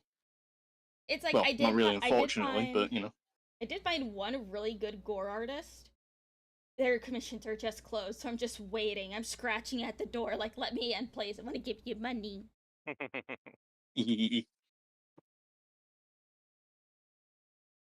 Maybe do you have a fetish you want to share with us? And by share, I mean with a therapist. I already said multiple times I'm into Guro. Yeah. Not a secret. It's not I horrify everyone. Yeah. A lot of people are. Like me.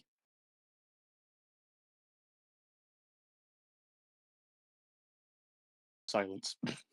What would a pound of Lumi cost? I don't know. I mean, usually in like fiction and stuff, it usually says that the blood or flesh of a mermaid can extend the lifespan of a human by like 100. And so if anything, it would be in a mermaid flesh would be in an exotic wet market. That would be extremely expensive. Usually probably for the upper, like, 1% of people that could afford it. What about mermaid caviar? Okay, fine. It's like heck with some mermaid romances and stuff. Usually with whatever man the mermaid is enamored with and wants to spend the rest of her life with. Usually forces the man to drink some of her blood so he lives as long as she does. Mermaid sashimi. Oh man, there's so much good art of sushi bars with a mermaid just laid out across the table on ice. I saw one of those yesterday. Quite grim. I approve. Anyway, from one horrors of beyond our comprehension, back to the other horrors beyond our comprehension. Maybe do you like inflation if they explode in bloody gut? Ew, inflation is gross. If you yeah, that's cringe. If you want to talk inflation, go to Akko. He likes inflation. Of course he does. Disgusting. Alright, let's continue. The necrodermis is capable of reshaping the flayed one's body to a pretty damn considerable extent, but allowing it to open its mouth? That never happens. Granted, the creation of an internal digestive tract, the ability to actually process the meat, etc., passing it and so on, is a lot more complicated than merely the ability to open a mouth and chew. It may simply be beyond the capabilities of the necrodermis to replicate such a system, or it could be an indication that the whole talk about the curse is far more credible than it at first seems. Whatever the truth is, it is of scant comfort to the poor bastards being torn limb from limb by the flayed ones. Because whilst the necrodermis may not be able to create a functioning asshole, it is more than capable of creating razor-sharp flensing knife fingers and multi-jointed limbs for increased speed. turning the flayed ones into superlative close-quarters combatants, able to both close with the enemy quickly and unleash a literal bucket's worth of attacks once they get stuck in. Please tell me there's, like, some really intricate art of a flayed one flaying a person. Oh, I'm sure you could find it. And if so, send it to me. Definitely. I want to see it. Hold on, I'll work on it. Yay! Alright, let's keep on. Do not indulge the fish's gore. Indulge the fish, I like it. No. Indulge. Imbibe within the gore. I hear you yelp. If the flayed ones have indeed lost all sense of reason, all sense of self, all sense of strategic thinking and logical thought process, and they're also shunned by wider Necron society due to the fact that they are contagious with a mind-break virus, how the hell do they ever get into combat?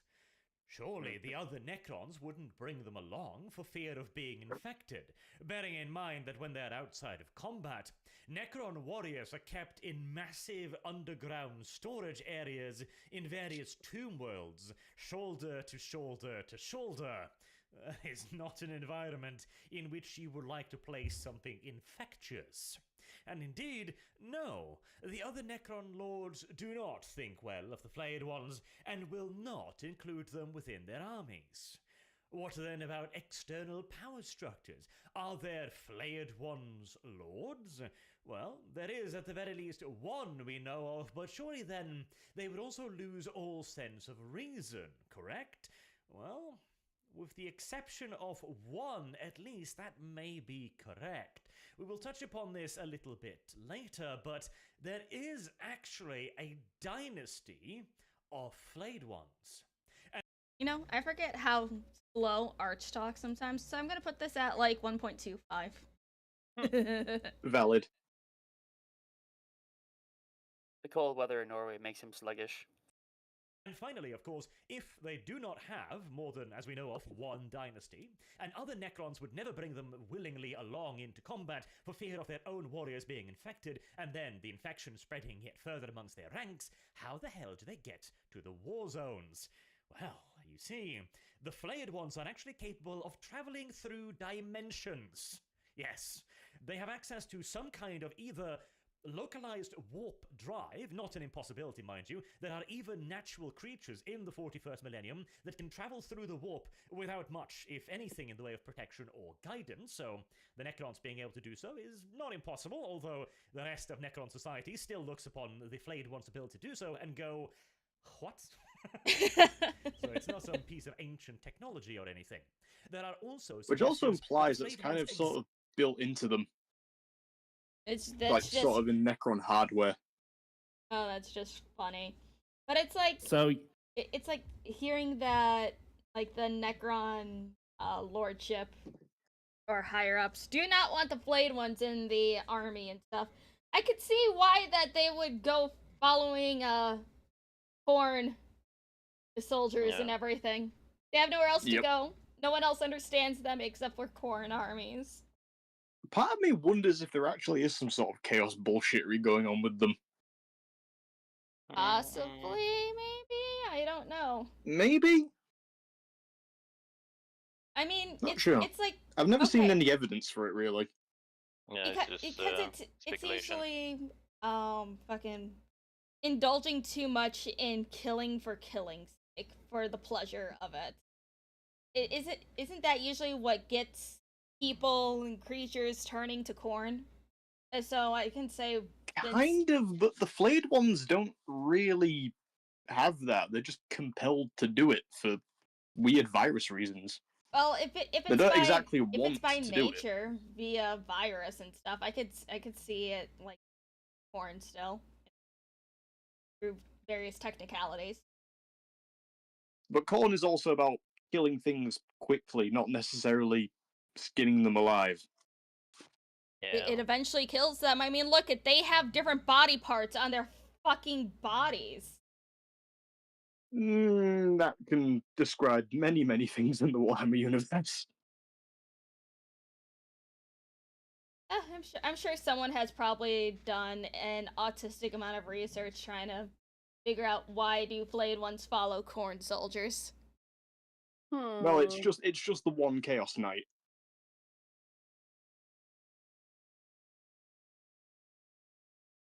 You think it's Slanesh LumLum? That's pleasures of the flesh, right? Not killing for killing's sake. Yeah, but I mean, there's some cross section there. Yeah, fair. You know, this sounds like a rabbit hole that is for a separate stream that we will tangent off of and go back to on topic. Perhaps. Yep. Just remember, kids, the flayed ones live in your walls. That's what you like to think. Oh god. Oh, goodness. Torture is more Slanesh. You know what? Fair. Also, I tried, couldn't find any. Sorry, LumLum. I don't think you tried very hard. Slanesh is excess in everything. I see.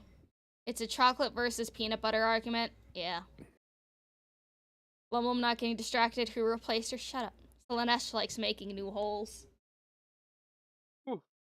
Yeah, when we get to talking about the Chaos Gods, we'll go down. Ooh, that'll be fun.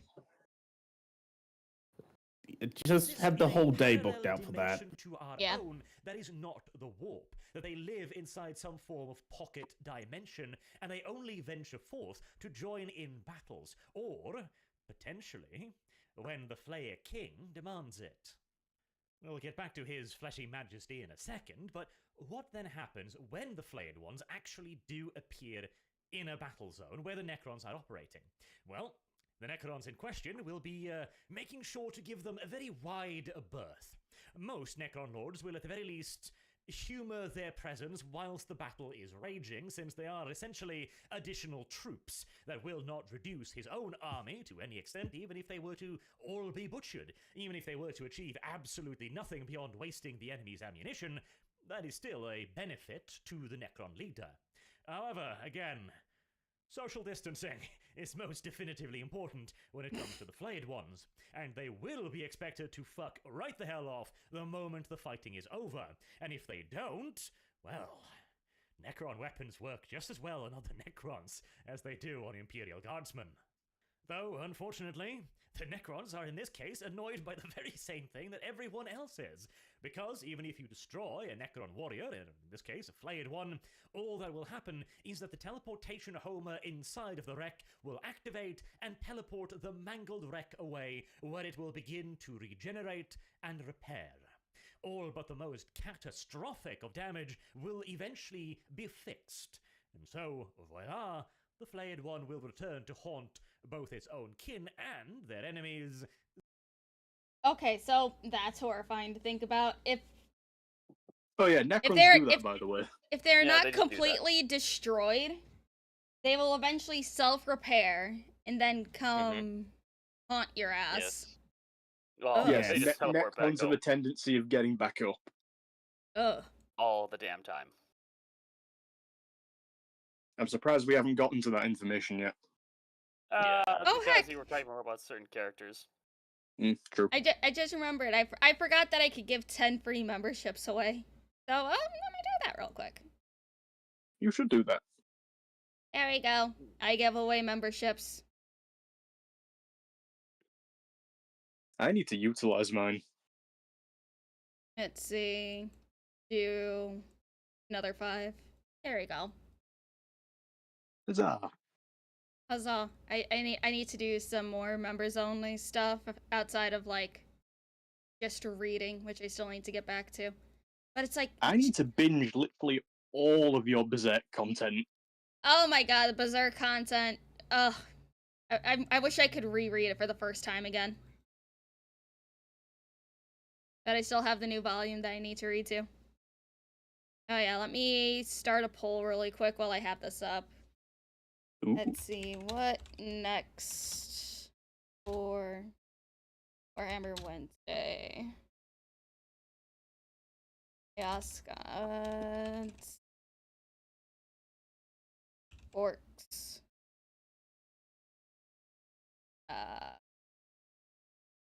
Bugs. Yeah, we got a boy toy in the waiting room. Ooh. Oh, stop that. Atari.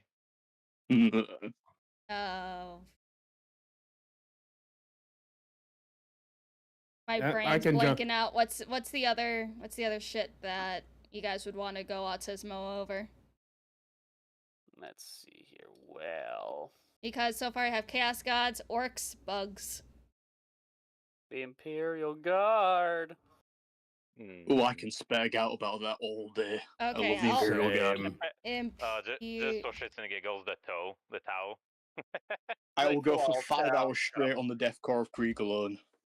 Okay, there you go. Chaos Gods, Orcs, Bugs, Imperial Guard. Yeah. Start voting.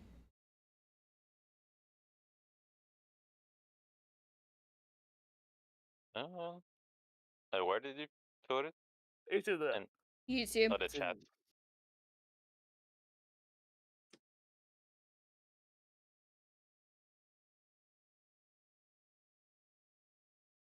Imperial Guard is in the lead. It just Come literally on, just I want started. to talk. I want to talk about my funny big hat gas max boys. God, you're boring. What? I love Krieg are the the best regiment. Vostorians. Shut your mouth. Hey, Bugs, Oh. I assume you mean Tyranids? Yes. I Oh, I just thought you don't were know how to talking spell about the Tyranid, so I just put Bugs. No, I love the Death Core. I love the Death Core Krieg, but unfortunately, Death Core Krieg is getting way too much attention. So my inner hipster has to go to it and do. They are getting the attention they deserve, my friend. They Yeah, had. but it's- They deserve but- too much. It seems. No. Silence. Look, much Jeez. like the Blood Angels, a Games Workshop's favorite Space Marine chapter, the Death Core definitely Games Workshop's favorite Imperial Guard regiment. Unfortunately, because that's all we get. Jeez. Eh. Just. And the Blood Angels are not the favorite. We see Ultramarines in everything. Yeah. No. The Ultramarines yeah, are the yeah. boring Space Marines that are in every single book. Whenever the Blood Angels pop up in a book, Games Workshop loves them. They are the special boys. Yeah, of Games whenever they Workshop. do. Anyway, we're not talking. They've got anyway, the best we're not talking. Primarch, they've got the best looking dudes, they've got the special death company, they've got all the special stuff. We will talk. Okay, we'll talk about everyone's special boys when we get into chapter and Legion specific week. Yes. We already Yes, did let's get- overall Legion autism. We'll get into chapters later. Yes, let's get back to the flesh ponchos. My favorite. Tasty.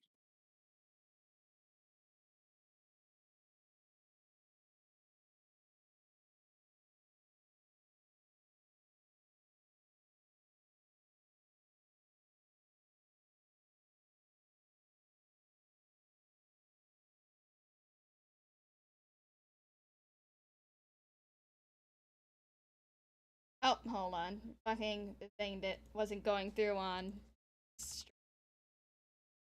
for a second. There we go. Will return to haunt both its own kin and their enemies simultaneously.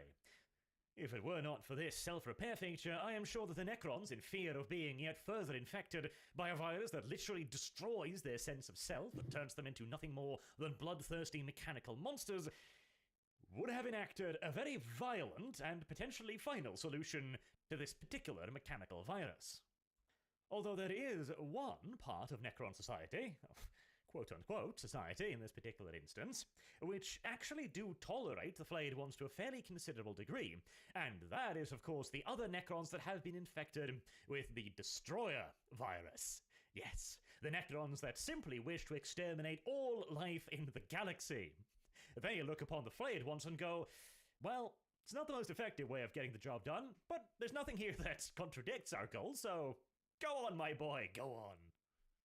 This is the point where I mentioned that the Destroyers are also considered to be patently insane, but oh well. Insanity is in the eyes of the beholder, is it not?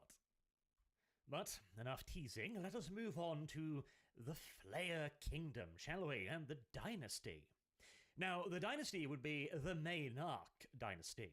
It is one touched by extreme violence and bloodlust, and it is even said that it was this very dynasty that was given the task of destroying Landegor the Flayer. Whether or not that is actually the case is shrouded in ancient mystery. but they certainly are quite unhinged, even by Necron standards, so it is entirely possible the legends are indeed true. And whilst not all of them are twisted by the Flayer curse, of course, they are certainly the closest the Flayed Ones are to having their own dynasty, though they have other power structures as well. Way out on the fringes, in the Ghoul Stars, for example, we have the Bone Kingdom of Drazark. This is ruled over by a peculiar Necron overlord, Val Ghul, the Fallen Lord, who seems to be completely unaffected by the Flayer virus, despite living alongside thousands, if not tens of thousands, of his crazed servants. How this is achieved, or whether or not he, in fact, is untouched at all, or if he is merely putting up an elaborate facade, is unknown, though he does seem to be in possession of far more of his faculties than the average Flayed one, and even more so than the more together Flayed kings, because he is able to maintain a certain level of order in his kingdom. Order, as in his Flayed ones don't just wander off completely randomly. Instead, when the bounty of the last raid has all been used up, every piece of flesh, every scrap of skin has been torn and torn again until nothing remains, Val Ghul rises from his throne and announces a time of bounty. Whereupon his maddened Flayed One subjects all pile into massive spaceships and begin touring the galaxy, looking for souvenirs of the ghoulish kind to bring back home to the kingdom and be shared amongst all of Val Ghul's subjects. Okay, so we have the cool autism collector that really wants to have a cool British Royal Museum. And then we got this fucker that wants to just collect body parts and flesh and then just throw it to the people and be like, here, my children, eat. Yes. I see. Okay, glad that I can summarize that in a few words. It's now getting late, so I'm gonna have to speak quietly now. Okay, well, I'm probably gonna end stream People must after sleep. this video because I gotta cook stuff and then get ready Okay, good, because for another it collab. is currently 20 minutes past 12. Oh yeah, I Oh, forgot. yeah. You're on the other side of the Yes. pond. Yes. I'm sorry. We'll get you to somewhere better soon. I'm so sorry for your existence. I live in the best country in the world. What are you talking about? I'm sorry. Nope. Animate Acumen, thank you for the 5 gifted memberships. Thank you so much. Huzzah. How are you doing today? Imagining the waterfall, Mad Max scene, except it's skin and blood. Nice.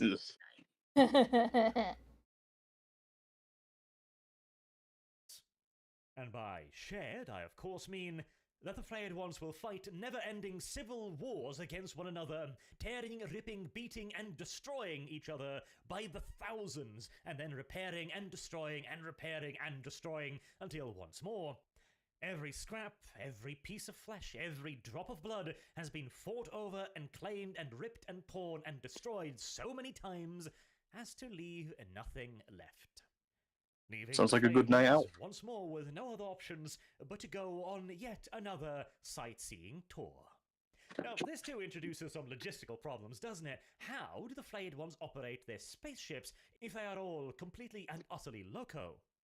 Not to mention, how does any worlds nearby remain even remotely intact with these things happening frequently? Well, there are a couple of explanations. We know, for example, that Val Ghul is still alive, so he could be able to operate the Necron tomb ships using canoptic spiders and more mechanical servants. There is also the possibility that they do not raid just the nearby systems. Necron space travel is subject of some differing interpretations. I believe one of the older interpretations was the idea of dolmen gates. These are stone portals capable of tearing and opening into the Eldar webway, a weapon created by the ancient Necrontyr in the war against the Old Ones, allowing them to hijack the Old Ones and the Eldar's means of transportation for their own uses. But this can be a somewhat risky method of travel, because the webway itself will also actively resist any and all invaders. Another way of Necron travel is the idea of the inertialess drive. This is a science fiction mumbo-jumbo that supposedly allows an object to travel through space without any friction whatsoever. Real space, mind you, as well, with absolutely no friction. Now, as far as modern day science is concerned, this would appear to be a literal impossibility on essentially every level. Because it would require you to avoid every single molecule, every single particle of the spaceship and its occupants to never strike another particle or another molecule in the galaxy whilst it is traveling. But Arch, what if they're just super duper special and then they can just do that? Don't think about it. Just don't think about it. That is basically the answer to that. The Necrons are so advanced with their mechanical science, it is basically just magic. It is magic. In other words, Games Workshop didn't think that far ahead. Don't question it. Space magic, yeah. Does everything have to be thought out to its 8th degree? Not really. Well, yes. Well, it's Arch. It's Arch. It keeps them up at night if it's not thought out to the 8th degree. It needs the power of magic gore to travel. Man, it's like with him breaking it's like with him breaking this apart to like every fine detail. Oh, I can't wait to see what the intricacies of his tabletop lore is gonna be. I'm thinking the word dense as fuck. You say that. Autistic as fuck. Autistic as fuck. You gotta have like grade 5 autism to be able to play it. If I'm not given a tome that I can literally beat someone to death with as his lore blurb book. No, as the introduction, yeah. As an introduction, he hasn't done it right. Oh, how long's the introduction, Arch? Well, you see, puts down 3 large hardcover books. 3 dictionaries. It's this. This is the intro. The fuck you mean this is the intro? What about the actual story? Just an entire library's worth of books. This is the story. He hasn't written that part yet. Yes, I know he hasn't. Yeah, I'm sure he's getting there. Well, one day we will see Kibbs and Arch's tabletops. I will support both of them in their endeavors. Oh. Unlikely. Very, very unlikely. And of course, we can simply just say it's science fiction. They say it works, and so it works. But here's the thing. For me, at least, for science fiction to be good science fiction, it has to function within the universe that has been created. And since the 41st millennium appears to be a universe made up of atoms and particles, etc., as we know it, again, this would be in direct contradiction to that.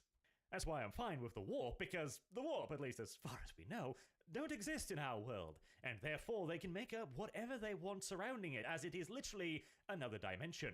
But details.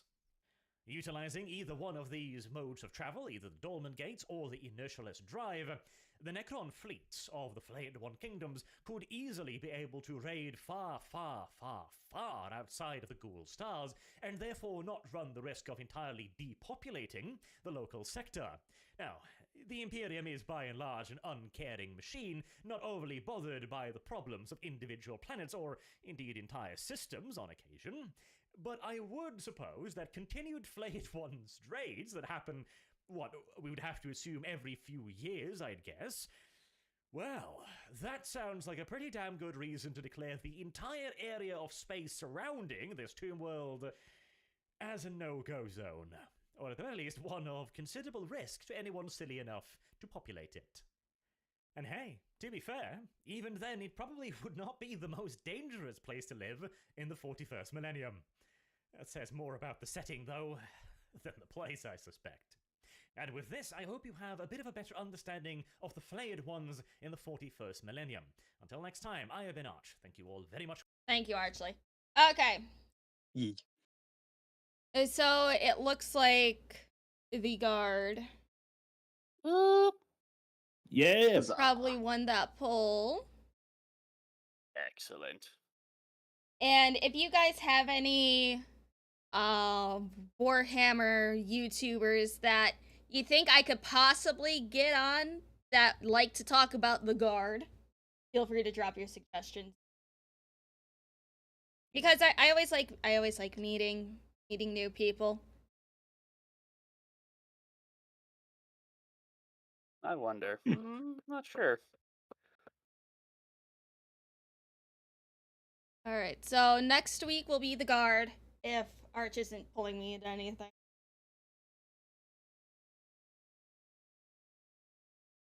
Are we not enough for you, LumLum? You guys She's are never satisfied. You guys are more than enough.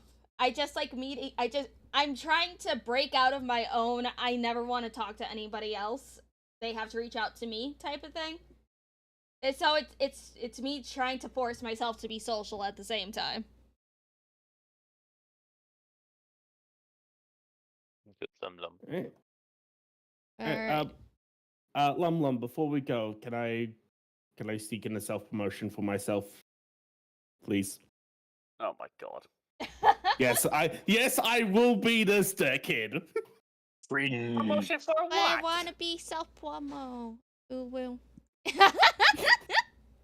Oh my god. Don't worry about it. You know what? Fuck it.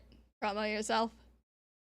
Hi, I run a channel called One Tire Gamer. I have 13 subscribers. My live streams get no views, and I'm trying to break into live streaming. Come watch me, please. I beg you. It's so lonely where I'm at. Type it out in the chat.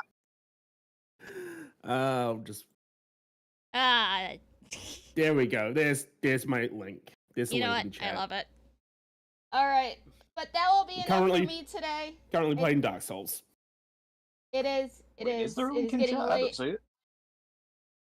Oh, maybe the bot got you and smacked you on the face. Oh no.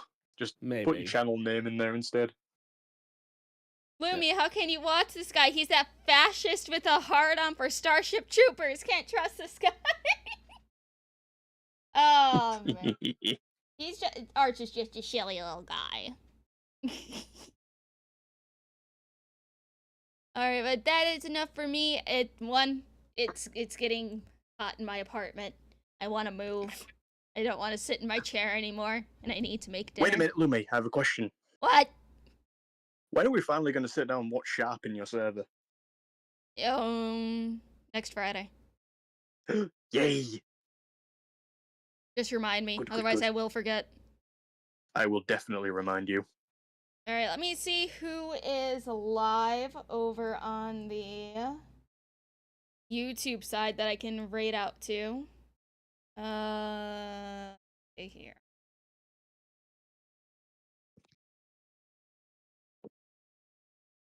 Oh, Gundam's live, so we can go right over to Gundam. Oh, good old Papa Gundam. Go over to Papa Gundam. Hell yeah.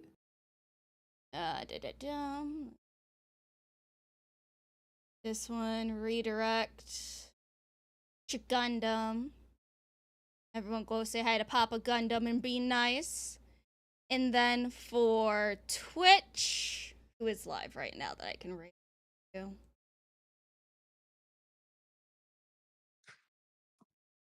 Yeah, it's been so long. You know what?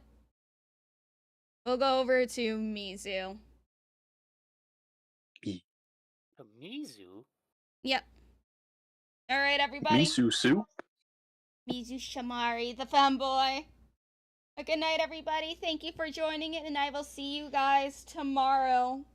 I'm either going to do Liza P or I'm going to choose Final Fantasy 14. We'll figure out which one probably by 4 a.m. tomorrow. Whatever. Okay, good night, guys. Bye. Bye. Good night. Good Nice night. meeting you.